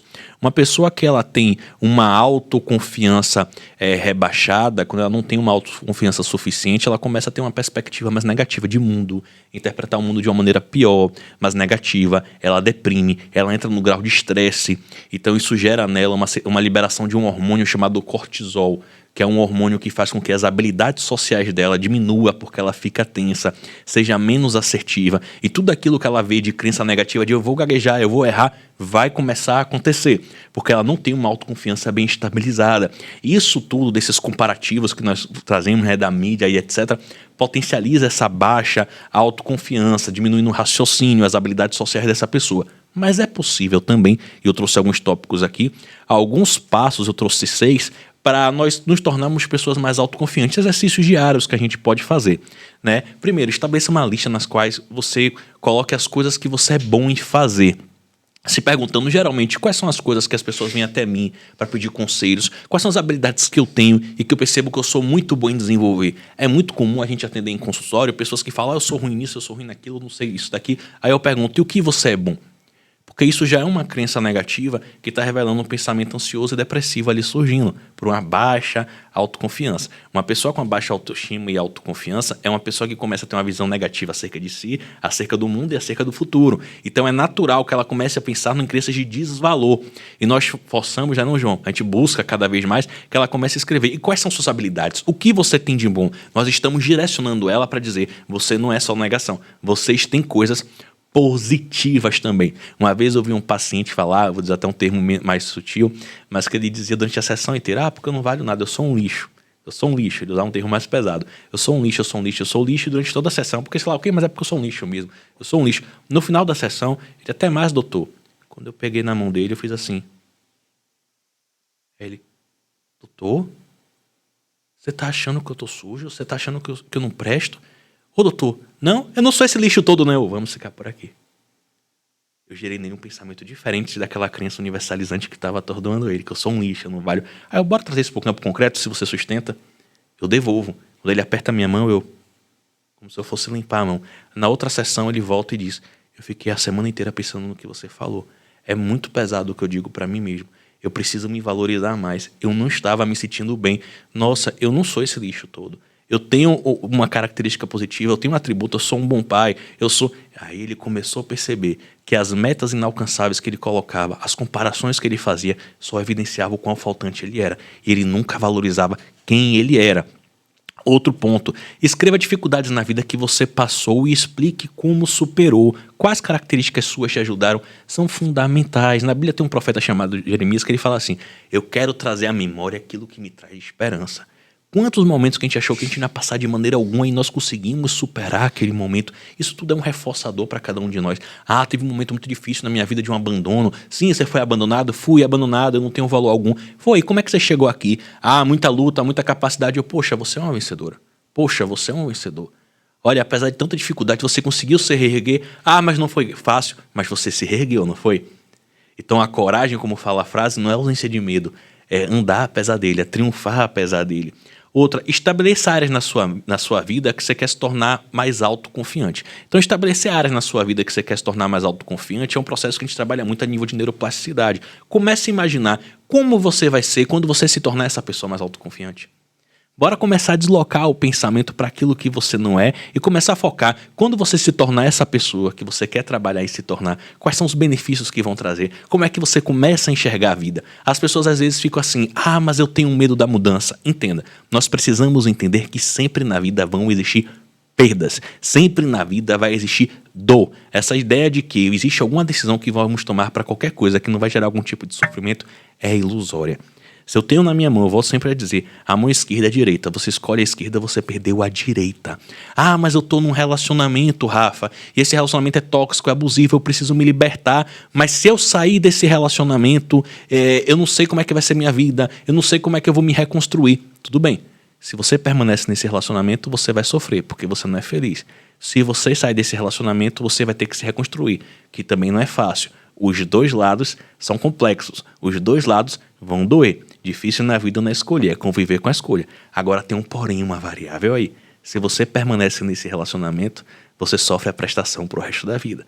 Mas se você sai, você paga essa dor à vista. E depois, o que você faz no futuro vai ser apenas você mesmo. Mas para isso, a autoconfiança, a terapia e a autoestima em dias é essencial. Eu sei que você tem mais coisa pra falar. Deixa eu fazer um link com isso que você falou que é fundamental, assim. Porque a gente tá falando de autoestima feminina e a participação do homem, do parceiro, é muito importante na construção da autoestima da mulher. Eu tava conversando com a minha esposa ontem e aí ela falou assim, sobre isso, né? A participação, toda hora que eu, compartilho um post dela, porque a minha página eu tô compartilhando mais coisa, mais história dela, da loja dela. Inclusive, sigam lá a página dela em Destaque Profissional, que é uma loja de sublimação. É bem interessante, faz caneca, faz uma série de coisas personalizadas e tal. Eu faço questão de falar isso aqui nesse podcast em específico, porque é super importante. O incentivo é muito, muito importante. E aí, quando você colocou assim, a parte de relacionamento, né? A mulher que sai de uma relação, o manipulador, o narcisista, destrói a autoestima da mulher. Sim, completamente. Destrói a autoestima da mulher, porque ele faz questão de dizer, você não vai conseguir outro relacionamento. Às vezes ele não fala isso, mas ele deixa subentendido, que é o pior ainda, porque é aquela pessoa que sabe o que está fazendo e tenta fazer de outra forma. Esse é pior, porque assim, eu acho que a pessoa que não sabe o que está fazendo e faz de uma forma explícita, ele precisa de informação. Mas aquele que sabe o que está fazendo e fica tentando ali manipular de uma forma diferente, esse é ruim. Não incentiva, não elogia. E o pior, às vezes, faz críticas que sabe que vão machucar outra pessoa, né? Então, a destruição da autoestima pelo narcisista e pelo manipulador dentro de uma relação, a destruição da autoestima feminina é muito forte, né? Eu não lembro, assim, eu lembro de poucos casos de mulheres que passaram por relações que não teve esse processo, sabe? Sim. Sempre tem uma mulher que teve um paquera, que teve uma pessoa que tentou diminuir a autoestima dela só por ela ser mulher. Mas na verdade é porque é transmitido também a ideia, e ainda é muito recente, de uma mulher como objeto, como posse. Minha, pronome exato. Possessivo. Não é a nossa relação. Então a minha mulher se veste assim, a minha mulher tem que andar desse jeito, a minha mulher tem que ir nos locais que eu vou. Sim, e essa objetificação da mulher faz com que ela muitas vezes, inclusive, antes de eu voltar para o tema, se submeta a tudo. É aquela história que a gente fala, ela tá namorando, o cara gosta de rock, ela passa a ouvir rock. Se o outro namorado é pagode, ela ouve pagode. Porque ensinaram pra ela que vale tudo pra ter um homem. Que ela tem que acompanhar e seguir. E o que ela deseja, o que é que ela almeja, o que é que ela gosta. Sim. Ou o que é que ela tem que estabelecer, né, como caráter fundamental dela de valores negociáveis naquele momento. Ela tem medo de se posicionar porque ela acha que o homem vai fugir. Então ela se torna muitas vezes a mulher resgatadora. Não vou dizer o que eu penso, eu sinto. Eu vou seguir ele e lá na frente eu transformo ele. E a lei do engano, é a fórmula do fracasso, não é verdade? Sim. Um dos tópicos que eu boto aqui também é divida seu plano em pequenos passos, né, para aumentar a autoconfiança. É sempre importante a gente estabelecer pequenas metas, a gente já comentou sobre isso até na autoestima. Pequenas metas, ela tem papel de estímulo reforçador, faz você acreditar que você é capaz. Metas grandiosas demais nos frustram e fazem com que a gente desista e não mantenha a perseverança. A ideia não é focar onde você quer chegar, mas no primeiro momento, curtir a caminhada, os pequenos conquistas que são realizadas. Corra pequenos riscos, que também é extremamente necessário. Se você é uma pessoa que, de repente, faz caminhadas diárias de 30 minutos por dia, aumenta para, de repente, 35 minutos. Esse pequeno aumento que você faz, celebra essa pequena conquista. É uma superação, isso libera uma quantidade de dopamina maior. Rafa, eu tenho dificuldade de me comunicar com as pessoas. Eu tinha uma dificuldade de me comunicar com as pessoas. Eu já narrei isso num podcast, eu comecei a estabelecer uma meta de que toda vez que eu descesse, eu ia falar com o porteiro, que eu ia conversar com a pessoa da área de serviço, e eu começar a falar com o porteiro da área de serviço, com a rua, daqui a pouco eu conversava com todo mundo, porque eu comecei a trabalhar isso como exercício terapêutico, mas não foi do dia pra noite. Primeiro momento eu falava com o porteiro, oi, tudo bem? Tudo bem. E quando ele puxava um assunto, eu já não sabia muito o que fazer. Eu entrava, eu ia desenvolvendo essa habilidade, porque eu ia celebrando a pequena conquista. Eu digo, amanhã não vai ser só o porteiro. Amanhã, se ele puxar um assunto tal, eu vou puxar um assunto sobre esse também. Eu exercitava as minhas habilidades. Então, estabeleça também pequenos passos, micropassos, né, e corra pequenos riscos. E, por fim, celebre as suas conquistas, que são essenciais. Eu volto a dizer, nós somos muito duros com nós mesmos nas coisas que nós fazemos de errado, mas as coisas que fazemos de positivo, nós não temos uma tendência, por uma pseudo-humildade, na verdade, de comemorar e celebrar e dizer, estou feliz, eu sou bom. Quantas pessoas têm dificuldade de dizer que são boas? Eu atendo mulheres que falam pra mim, porque eu sou assim, às vezes eu acho que eu sou assim, meu marido fala isso, eu disse, posso pedir um favor? Posso. Olha nos meus olhos, fala assim, eu sou gata, eu sou inteligente. Ela dá risada e fala, eu não consigo. Eu sou maravilhosa, eu sou poderosa. Eu não consigo. Por que não consegue? Porque você é tão focado nas coisas que são negativas que você não consegue aceitar a realidade das suas habilidades e perfeições em meio às suas imperfeições. É aquela coisa que eu sempre digo, perfeita apesar dos defeitos. Nós temos defeitos porque isso é um atributo humano, mas temos nossas características boas e nossas cartas positivas. Mas valorizar elas durante muito tempo parece que são vistas como uma questão de querer se amostrar, se exibir, e quando não há problema algum, nós queremos revelar nossos atributos positivos. Isso é muito importante também. Posso fazer um link com essa última questão? Um alerta para os pais, inclusive. A autoestima da criança, ela é sim construída pelo que a gente fala para a criança. Ela é também construída socialmente, como a gente falou, quando a criança vê o semelhante num cargo de poder, quando ela vê a representatividade social, quando ela vê que a cor da pele dela não define quem ela é, que ela vê que a cor da pele dela não define competência, não define, não diz onde ela vai chegar, quando ela vê que o gênero dela não define o comportamento, não define a competência, enfim, socialmente é construído. E através dos elogios dos pais também. Você é linda, é muito importante. Isso tem um papel muito importante. Mas tem um momento crucial ali no desenvolvimento da criança, que é o momento que ela começa a se reconhecer. Olha que interessante. O Piaget tem um experimento que ele fala, passa batom no rosto da criança, e ela olha no espelho. Se ela tentar tirar o batom, é porque ela já reconhece quem ela é e quem é o batom, né? Ou seja, ela já sabe, o meu rosto é esse aqui, cara. E daí tem um negócio aqui que eu vou tentar tirar, né? Ou seja, ela começa a se reconhecer. A partir do momento do desenvolvimento, pode ser a partir da segunda infância ali, os 4, 5 anos, é muito interessante perguntar para a criança se ela está gostando dela. Isso é muito importante, porque o que acontece? Os pais acham que a responsabilidade da valorização pessoal da criança é toda dos pais. E muitos pais pecam nisso. Daí o pai e a mãe ficam elogiando. Você tá lindo, você é gentil, você é maravilhoso, você... Chegou a vida adulta, ok. E agora, o que eu faço? Cadê meus pais para fazer isso por mim? Reforçar constantemente. Cadê? E aí, o que eu faço? Eu preciso aprender a olhar para mim. Por isso que eu falo, o autoconhecimento é a base de tudo. De tudo, tudo, tudo. Quando eu consigo me olhar, ser sensível a mim mesmo, eu consigo perceber quais são as minhas necessidades, o que eu gosto e o que eu não gosto em mim. O que eu faço com meu filho? Ele ainda está nesse processo de transição, né? O que eu faço que pode ser útil para quem está assistindo? Eu pergunto para ele, você gosta disso, sim ou não? E ele fala, sim, eu gosto disso. E aí eu tento, dentro da medida do possível, dentro da disciplina, dessas coisas, porque a criança não pode fazer tudo. Tudo, é claro, porque ela não sabe, não tem noção ainda muito do mundo, né? Mas dentro da medida do possível eu tento fazer algumas coisas que ele gosta, né? Porque se eu percebo que ele gosta de algo, eu procuro valorizar a opinião dele dentro daquela relação. O que acontece com uma criança que ela é criada por pais controladores? O que são pais controladores? São aqueles pais que querem monopolizar as decisões, né? Então, o que ele pensa? Eu sou o adulto aqui e você é criança, cale a boca. Caraca, a nossa geração foi campeã nisso, né? Então, por isso que a gente olha pra gente e fala assim, não consigo me elogiar. Porque, claro que eu não consigo elogiar, eu não aprendi a me elogiar. Aprendeu só a calar a boca. Aprendeu a calar a boca, pronto. Né? Sabe aquele robozinho dos pais? Nossa, que criança educada, gente. Essa criança senta aqui, fica quietinha, ó, não faz um barulho, não dá um pio. A criança não se intromete na conversa dos adultos. Coitado. Nossa, o ego dos pais.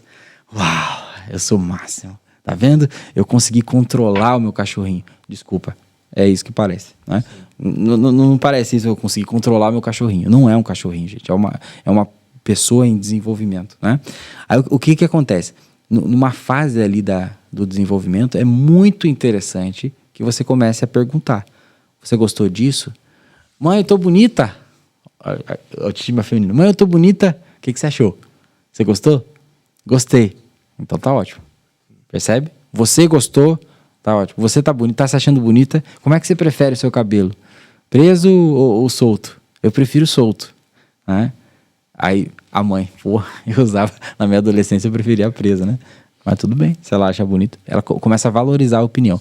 O que acontece quando a pessoa não pega essa informação de valorizar a opinião? Aí vem uma coisa que está totalmente associada à autoestima, assertividade. Todos os estudos envolvendo a autoestima hoje em dia envolvem o peso da assertividade. Todos os artigos mais modernos escritos sobre autoestima. Porque não é só você pensar e sentir de uma forma, é você defender isso também, né? E para defender você precisa ser assertivo. Assertividade é você ter a capacidade de defender os seus direitos com clareza, né? Então, de repente, eu quero sair com o cabelo preso, mas a minha relação não gosta de cabelo preso. E agora? O que eu faço, né? Se eu sou a pessoa que estou acostumada a ceder à opinião dos outros, minha infância toda eu fiz isso. Meus pais me reforçavam dessa forma. O que eu vou fazer dentro de uma relação? Eu vou prender o cabelo. Porque não é que seja uma questão de é só você se valorizar mais, é um hábito, um costume. A pessoa, além de ter o costume de agradar os outros, a vida toda ela fez aquilo, além desse costume, ela é inassertiva. Ela não tem habilidade para falar, eu não quero isso. Tá? Por isso que quando eu falo assim de autoestima, a gente está falando de uma habilidade, não de um lugar, de uma sensação, do lugar onde você chega. Não é isso. A autoestima é um conjunto de habilidades. E aí, quando você é assertivo, você fala, eu gosto disso aqui, eu quero isso aqui. Pronto, você respeita aquela opinião e pronto. Por isso que eu falo da Jojo Todinho eu me sinto muito bem, cara, porque ela fala assim, eu sou assim mesmo, entendeu? Ela respeita a opinião dela e ponto. Quem não aprende a respeitar a opinião, o que acontece? Eu gosto do cabelo solto. Meu namorado, meu marido gosta do cabelo preso. Eu prendo o cabelo.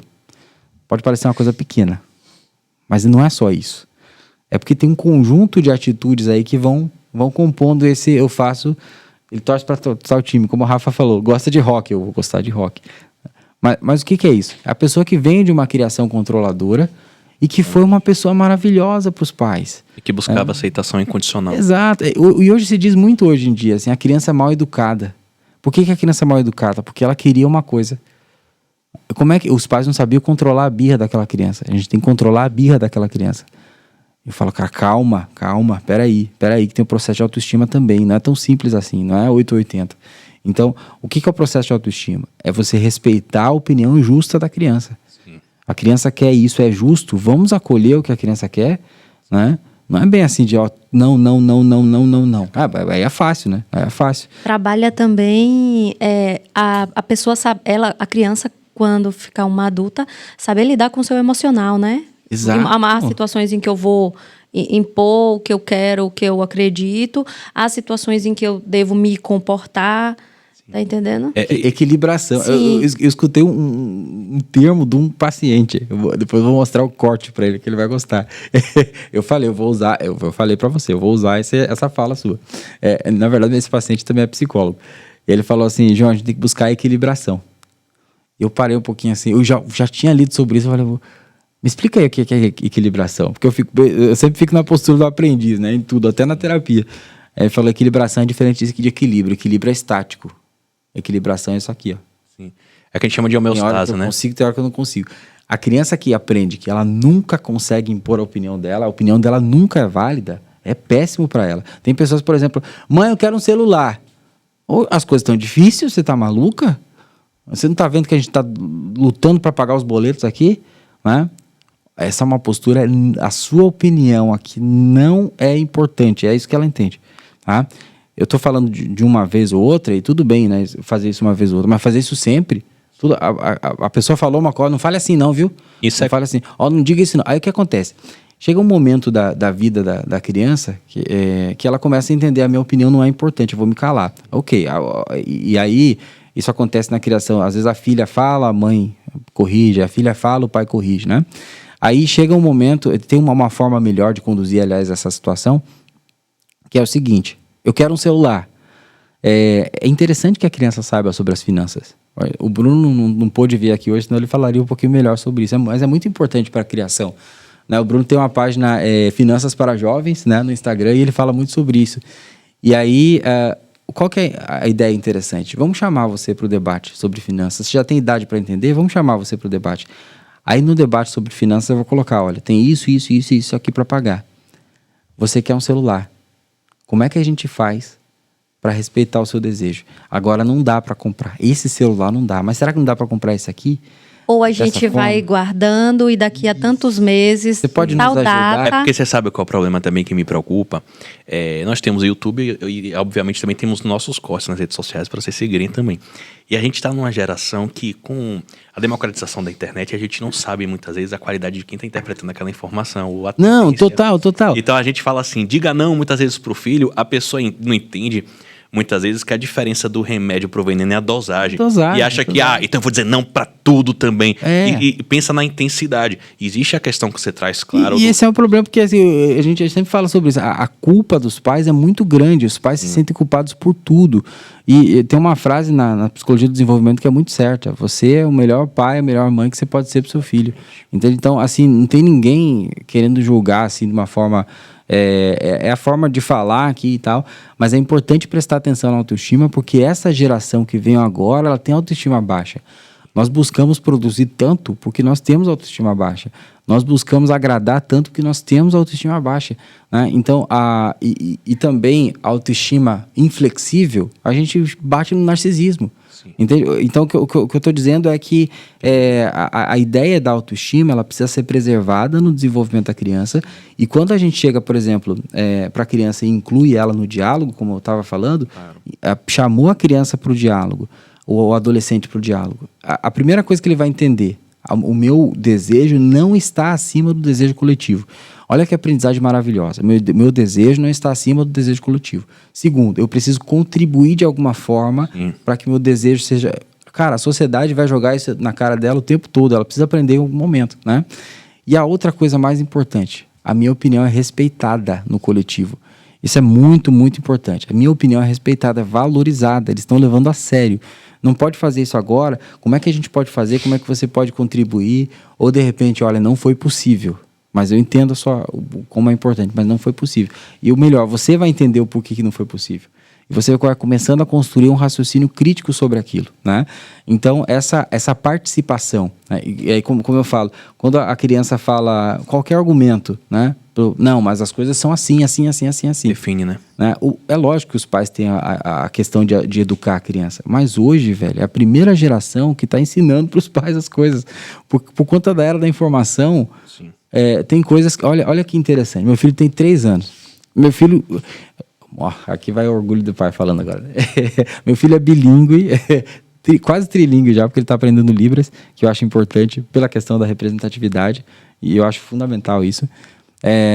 Então, o que acontece? Ele teve um dia, foi ontem, que a letra Q ou a letra G? Agora eu esqueci, eu deveria perguntar para ele.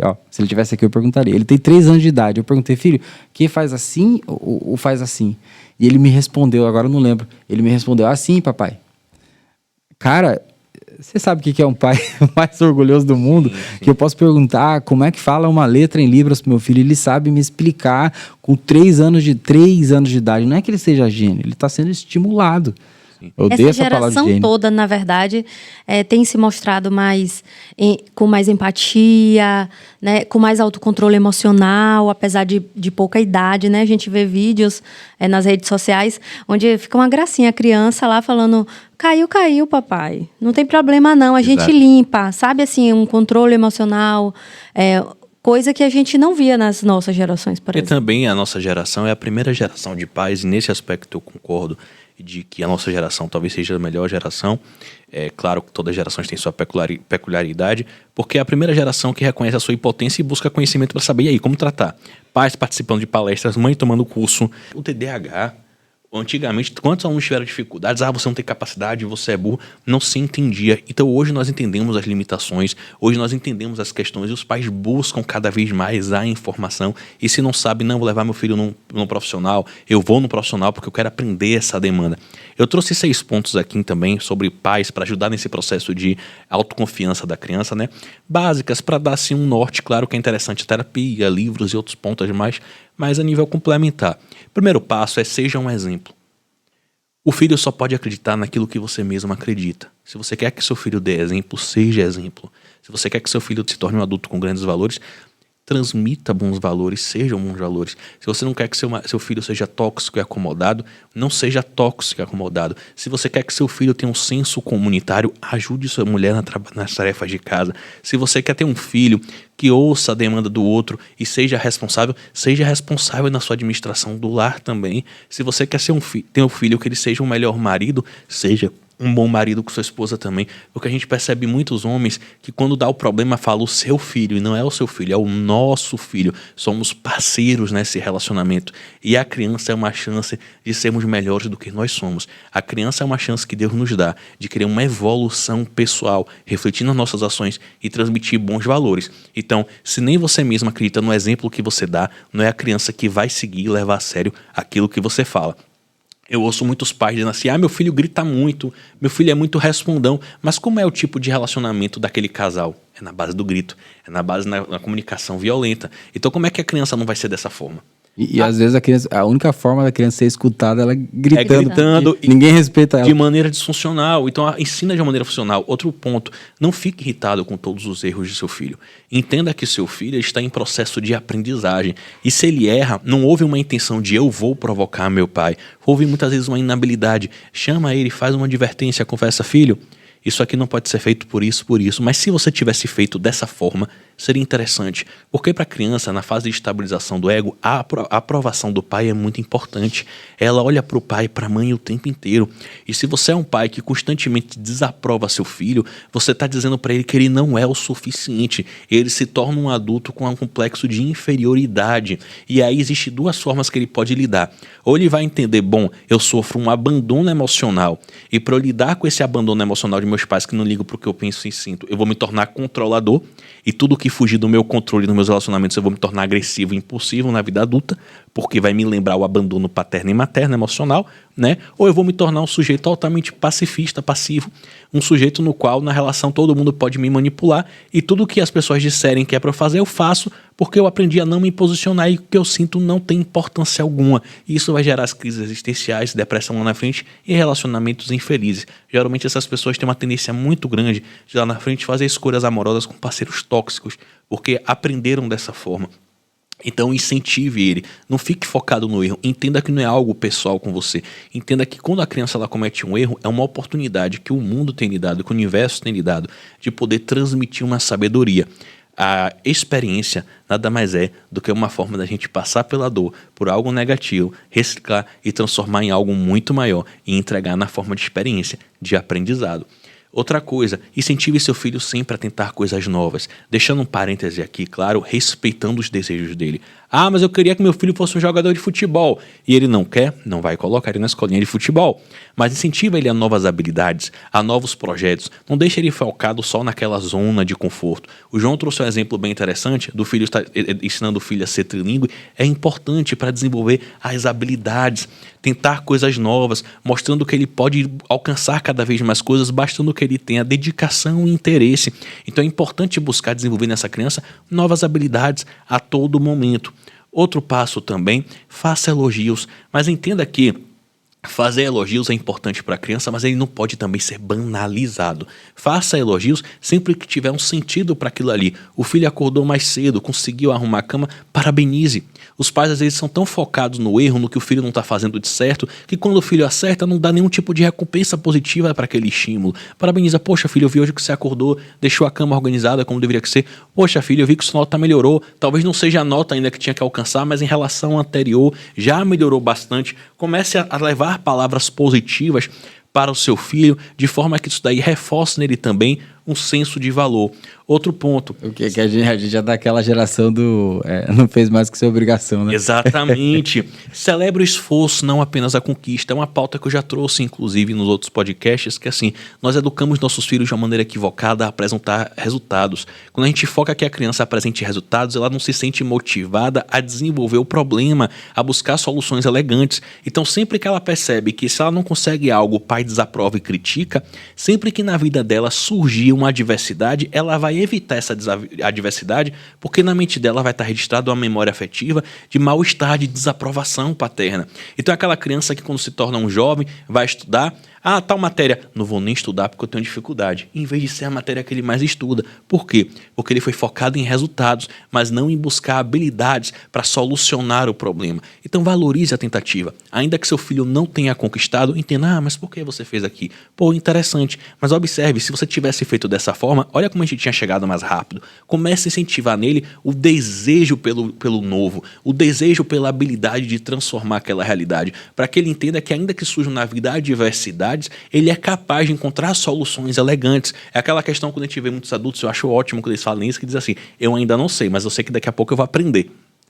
Isso foi estimulado nele, essa autoconfiança. Mas começa onde? O adulto hoje foi uma criança que foi moldada em algum momento. Ninguém surgiu do vácuo. E por fim, pratique afirmações positivas com seu filho. Afirmações positivas são essenciais. É diferente de um elogio simplesmente. É aquela questão de acompanhar o início, meio e fim de um processo. Uma criança está no campeonato, a criança vai entrar na escolinha, a criança na questão de estudo.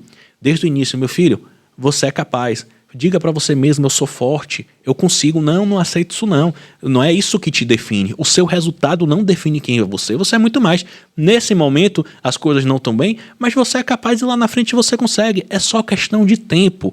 Ah, pai, mas o resultado não veio. O importante é que nesse momento você fez o seu melhor. Eu acompanhei e vi que você fez o seu melhor. Você não fez? Fiz. Então pronto. Faça com que a criança não aprenda uma lógica reducionista que a vida dele é definida pela nota. Porque se ele perceber que a vida dele é definida pela nota, ele pode entrar em uma neurose obsessiva de querer sempre o ideal e o surreal e nunca achar que o que ele entrega é o suficiente, gerando um adulto que sempre vai se sentir frustrado, sempre vai se sentir menor e sempre vai sentir que os outros têm mais competência do que ele, ou o movimento inverso, de nem tentar mais, se acomodar e se sentir desestimulado frente ao novo por achar que não vai conseguir dar conta. Então acompanhe todo o processo. Posso abrir um parênteses aqui? Claro. Essa parada de reforçar o esforço Sim. é tão importante porque em terapia, a postura do terapeuta é essa. Em análise do comportamento, a gente fala que tem o comportamento que não é ideal, tem aquele comportamento que é o perfeito, digamos que é o ideal, que é aquele que você vai chegar, que é aquele que é funcional, que vai te ajudar na vida, e tem a transição. O psicólogo não critica a pessoa por ter um comportamento disfuncional e não vai elogiar só o comportamento ideal. Não é assim o processo de reforçamento em terapia. O psicólogo ele vai reforçar os comportamentos de transição, né? O crescimento. E os pais, eles são mentores comportamentais, né? Eles estão naquele período ali tentando mentorar a criança. Então, o esforço é uma coisa muito bacana de ser incentivado. Por exemplo, a gente tem uma forma de fazer isso, né? Você, de repente, tem uma técnica da psicologia social que é interessante. Você dá um carrinho para o seu filho, né? E aí você fala, aliás, você está no shopping com seu filho e fala assim, olha, você pode ganhar um carrinho agora, ou na próxima vez que a gente vem para o shopping, você pode ganhar 3 carrinhos. O que você prefere? Tá tudo bem, de verdade, se a criança escolher aquele carrinho naquele momento, né? Mas é interessante incentivar ela a ter paciência para conquistar as coisas. É muito interessante. Essa é uma mentoria bem simples que você dá para aquela criança. Porque ela vai ter que esperar o tempo, ela vai ter que esperar. Ô, João, tem uns vídeos, né, que são... Eu adoro. Sim. Coloca o doce na frente da criança e fala, olha, eu vou ali... Não Sim. coma, quando você voltar vai ter mais doce aqui pra você. Aí tem umas crianças que pegam, tem outras que ficam olhando, pensam, vou pegar, não vou pegar. Tem outras já que esperam e quando chega a recompensa elas ficam felizes, né? Sim, e é tão bacana isso porque a gente ensina pra criança, porque a gente tá numa sociedade imediatista. Então não dá pra gente... Tem coisas que a gente pode fazer que pode favorecer a criança a lidar com esse imediatismo da sociedade. Eu digo até mais, as crianças que foram treinadas a agir dessa forma, elas vão estar um passinho à frente na sociedade. Sim. Elas vão estar um passinho à frente, porque hoje as coisas são muito rápidas. Dinâmicas. Eu costumo dizer assim que quem lê muitos livros acaba vendendo curso para quem não tem tempo de ler. Sim. Você percebe? Então, eu acho que a criança que consegue lidar com o imediatismo desde pequena e aprender que ela tem que ter paciência para conquistar as coisas, ela consegue chegar lá, né? Eu digo, a gente sempre fala, a Rafa traz assim, a sociedade de 1 minuto, né? Que você faz um corte de 1 minuto e vai para ali. E quando eu estava observando para a gente gravar esse podcast, eu percebi o seguinte, que para falar de autoestima feminina, a gente poderia falar da autoestima feminina em 2022, ou a gente poderia puxar toda a história. Eu poderia gerar cortes maravilhosos aqui, falando da autoestima da mulher agora, né? O que você tem que fazer, se valorize mais e tal. Mas, cara, essa parte da cultura, de puxar toda a história, porque não começa aqui. Não começa aqui. A gente pode falar de autoestima feminina sem falar da infância, sem falar de representatividade? Pode. Mas não começa aqui. Exatamente. Não é bem assim. Pra gente conseguir ter um nível de profundidade em qualquer coisa, tem que ter muita pesquisa, muito estudo, né? A gente fala aqui às vezes, mas a gente fala da nossa história também. Eu tô falando da história do meu filho, tem as histórias pessoais que estão envolvidas. Então toda a construção de conhecimento, quando a galera vê a gente falando aqui no podcast, né, não é imediata, não é imediatista. Para você chegar aqui e ter uma fala, enfim, a gente estuda para estar aqui e tal, tem tudo que a gente fez, né? E eu acho que a sociedade precisa aprender isso, as crianças precisam aprender isso, o hábito da leitura, do esforço, né? Por exemplo, é legal falar para uma criança que ela tá bonita, é bacana, mas elogiar a determinação dela, cara, isso aí não tem preço, Não tem preço. As duas coisas têm o seu lugar. As duas coisas têm o seu lugar, né? Mas elogiar a determinação e o esforço é fundamental. A criança vai entendendo que ela não está atrelada ao resultado. E a vida não é um gabarito, E né? nem só ao externo, não é só você é bonita, só... Exato. Aí vem a São as parada competências. Olha a diferença do homem e da mulher. O que é reforçado na infância do homem e da mulher? O que é reforçado? A menina é chamada, como você é linda, você parece uma princesa, né? Cara, isso eu já vi de mães de meninas, de pais de meninos. O que a minha quem foi mãe e pai de menino aí, de menina, tenta observar isso no dia a dia, né? Pelo que sua filha é elogiada. Será que ela é elogiada pela inteligência? Eu acho que as coisas estão mudando, sabe? Mas antigamente era assim. Só beleza. Era beleza. Que tá mudando a passo de tartaruga, né? Mas... não sei o que lá, né? E o menino nossa, ele é esperto, Como você né? cresceu, Como né? você cresceu. Tá grandão. Ele é esperto, é demais. Inteligente, né? ó. Ele escuta demais. João Arthur, ele é realmente inteligente, né? Mas ele escuta muito isso. Que menino esperto, gente do céu. O menino ele tá na construção de frases, né? E eu acompanho muitas crianças. E eu sei que todo pai tem essa parada de o meu filho é gênio e tal, né? Mas acompanhando muitas crianças, eu sei que ele tem uma inteligência exacerbada. E eu tento reforçar isso sim. E eu tento mostrar para ele que a inteligência dele não vem do céu, assim, não cai do céu. Ele fica... A parada de Libras que eu falei, né? Ele consome muito tempo disso. Aí a tia dele vem agora no final de ano, a tia fala Libras, minha mãe é surda, né? Então ele tem uma parada assim de esforço que é muito bacana. E eu fico, caramba, vai, continua, tenta de novo. Eu acho que isso precisa ser reforçado. Não sou o melhor pai do mundo, não é isso. Mas eu acho que essas coisas são importantes de serem reforçadas. Eu acho que quanto mais a gente bate nessa tecla, mais a sociedade entende que o resultado é só uma consequência do esforço. O que aconteceu na Copa do Mundo agora, né? Olha que bacana. São 6 anos de trabalho do Tite, né? 80% de aproveitamento. O Brasil perdeu um jogo. A pior seleção da história. Sim. O brasileiro está acostumado com isso. Quem é o culpado? Foi o Tite que não colocou? Foi não sei o que lá. Caraca, no outro lado tem um time vivo, que joga bola, que é profissional também, que também vence alguns jogos, pasmem. Vence jogos. E vence da seleção brasileira, inclusive. Nunca é eles que venceram, é nós que perdemos. Nunca é eles que venceram. Então tem uma parada assim que a gente acostuma a associar a resultado. Boletim escolar, cheio de notas azuis, uma nota vermelha. Qual nota que os pais olham? Né? Olha lá, puxa, matemática. Eu a minha vida toda fui esculhambado por tirar nota vermelha em matemática. Por quê? Porque eu não nasci para fazer matemática.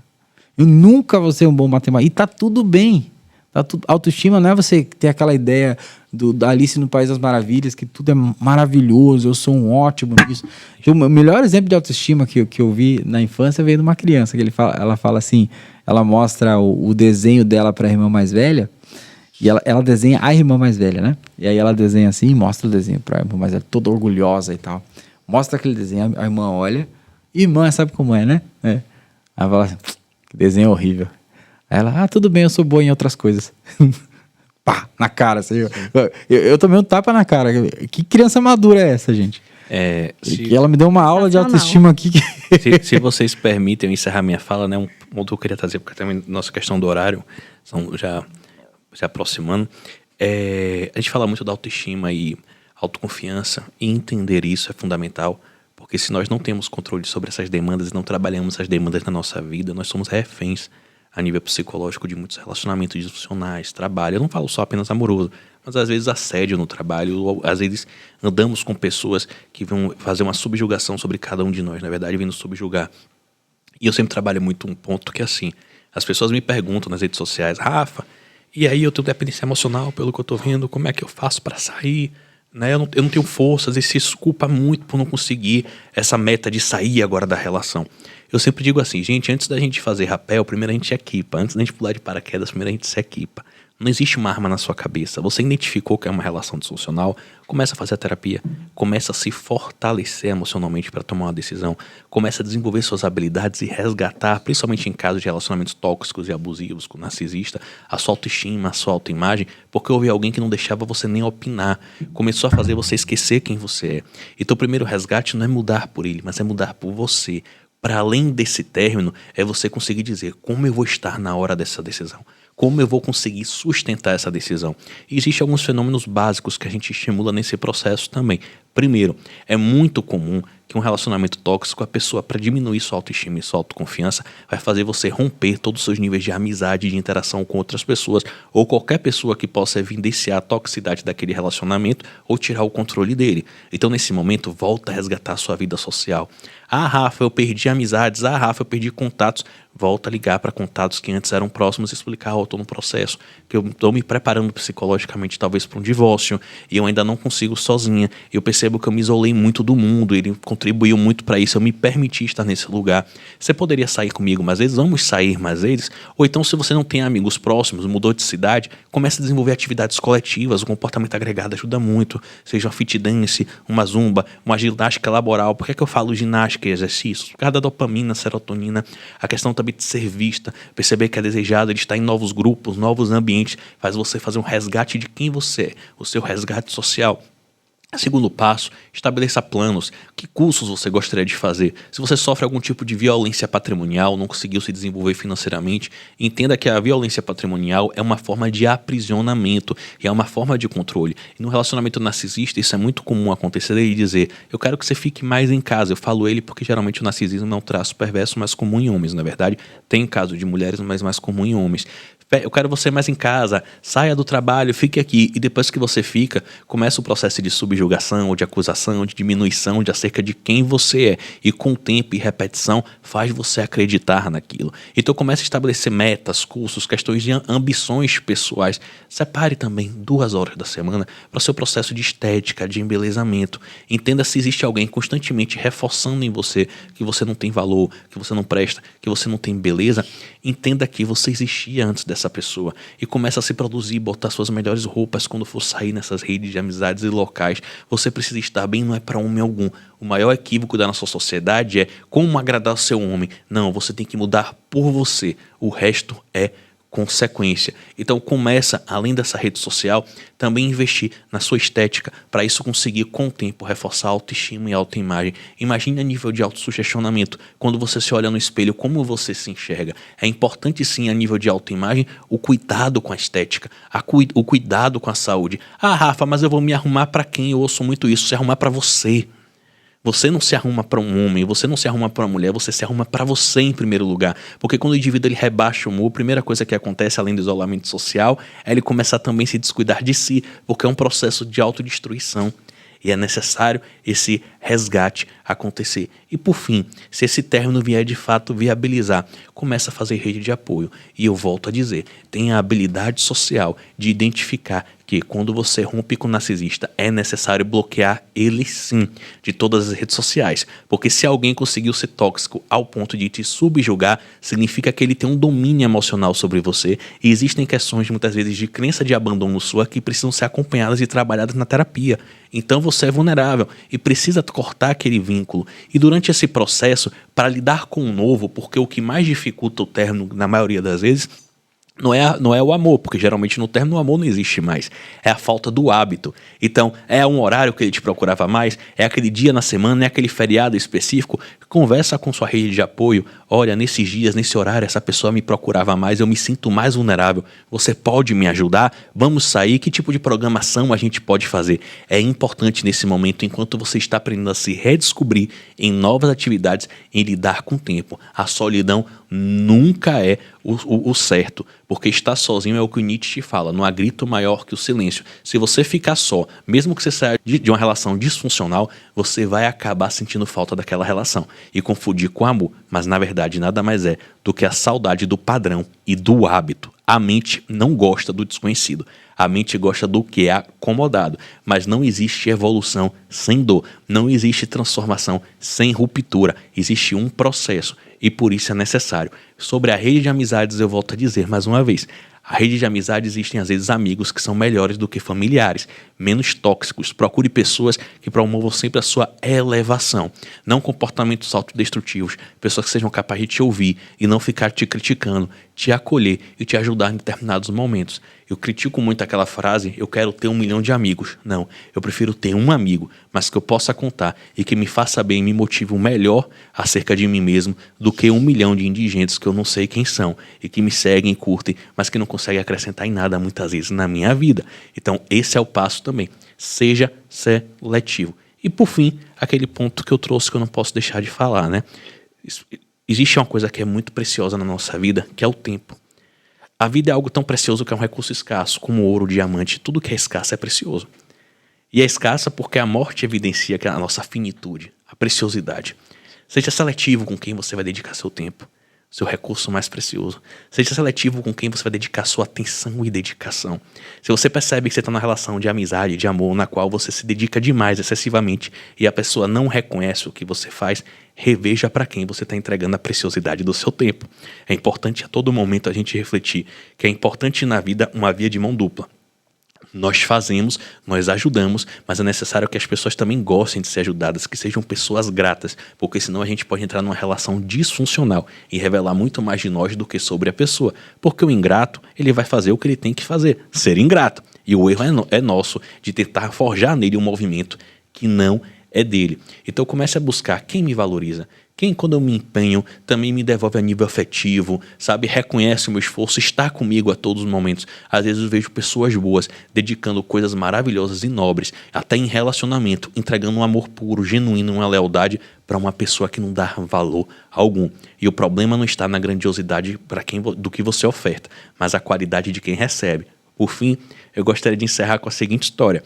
Eu vi uma vez uma história de um sábio que chega para um jovem e fala assim: pega esse anel, e eu quero que você pegue esse anel de ouro e você vai vender numa cidade por R$500. Aí o jovem ouviu o mestre e disse: meu mestre nunca erra, certamente vai ser um valor muito fácil de vender. E ele vai no ourives, naquela cidade, procura, e o cara fala: rapaz, esse anel aí tá acabado. Esse anel aí, R$500, seu mestre tá equivocado. Ele disse: não, meu mestre nunca se equivocou. Não, deve estar equivocado. Por camaradagem eu dou 150. Aí o cara: 150 o quê? Esse cara, meu mestre não erra, ele deve estar equivocado. Vai no outro ourives próximo: rapaz, 150 foi muito, eu dou 75. Ele volta triste, aí o mestre: e aí, vendeu o anel? Ele disse: não. Aí o mestre: por quê? Você nunca se engana, mas dessa vez eles falaram, os ourives, que valia tão pouco, um outro disse que dava 150, o outro 75, eu não sei, mas é o que fazer. O mestre deu risada e disse: agora você vai naquela outra cidade e tem ourives especializado em antiguidade, leve esse anel e leve essa carta aqui. Quando leva o anel e a carta no ourives, chega: oi, tudo bem? Tudo. Meu mestre mandou vender esse anel. Ele olhou o anel: nossa, isso aqui. Lê a carta e fala: meu Deus, tem até o brasão. Esse tipo de ouro aqui não se faz mais, é do tempo da monarquia. Esse ouro aqui, nossa, seu mestre quer quanto? 500 mil? Nossa, espere, eu vou amanhã pegar minhas contas no banco e vou comprar esse anel. Diga para ele esperar só um pouco, você pode esperar. O jovem: meu Deus, 500 mil, mais até do que o meu mestre esperava. E volta para o mestre e fala: mestre, o que foi? A gente vai conseguir muito mais, mestre, vai ser 500 mil, não vai ser R$500. O mestre: eu nunca quis vender um anel. Eu não entendi. E por que você mandou eu ir vender esse anel se você não tinha intuito de vender? Eu quis te dizer que a grandiosidade do que você tem a ofertar depende do olhar do especialista. Às vezes o que nós entregamos para o outro é valioso, mas na mão do especialista errado não vai ter valor algum. Cuidado para quem você tem ofertado as suas pérolas, porque, como diz Cristo, não lance pérolas a porcos. Se você gostou do tema sobre autoestima, autoconfiança, e tem algum amigo seu, algum parente que precisa ouvir isso, precisa ouvir essas dicas, já compartilha, ajuda a gente, dá uma curtida, tá certo? Um abraço. Até a próxima. Até a próxima, pessoal. Até mais, foi um prazer.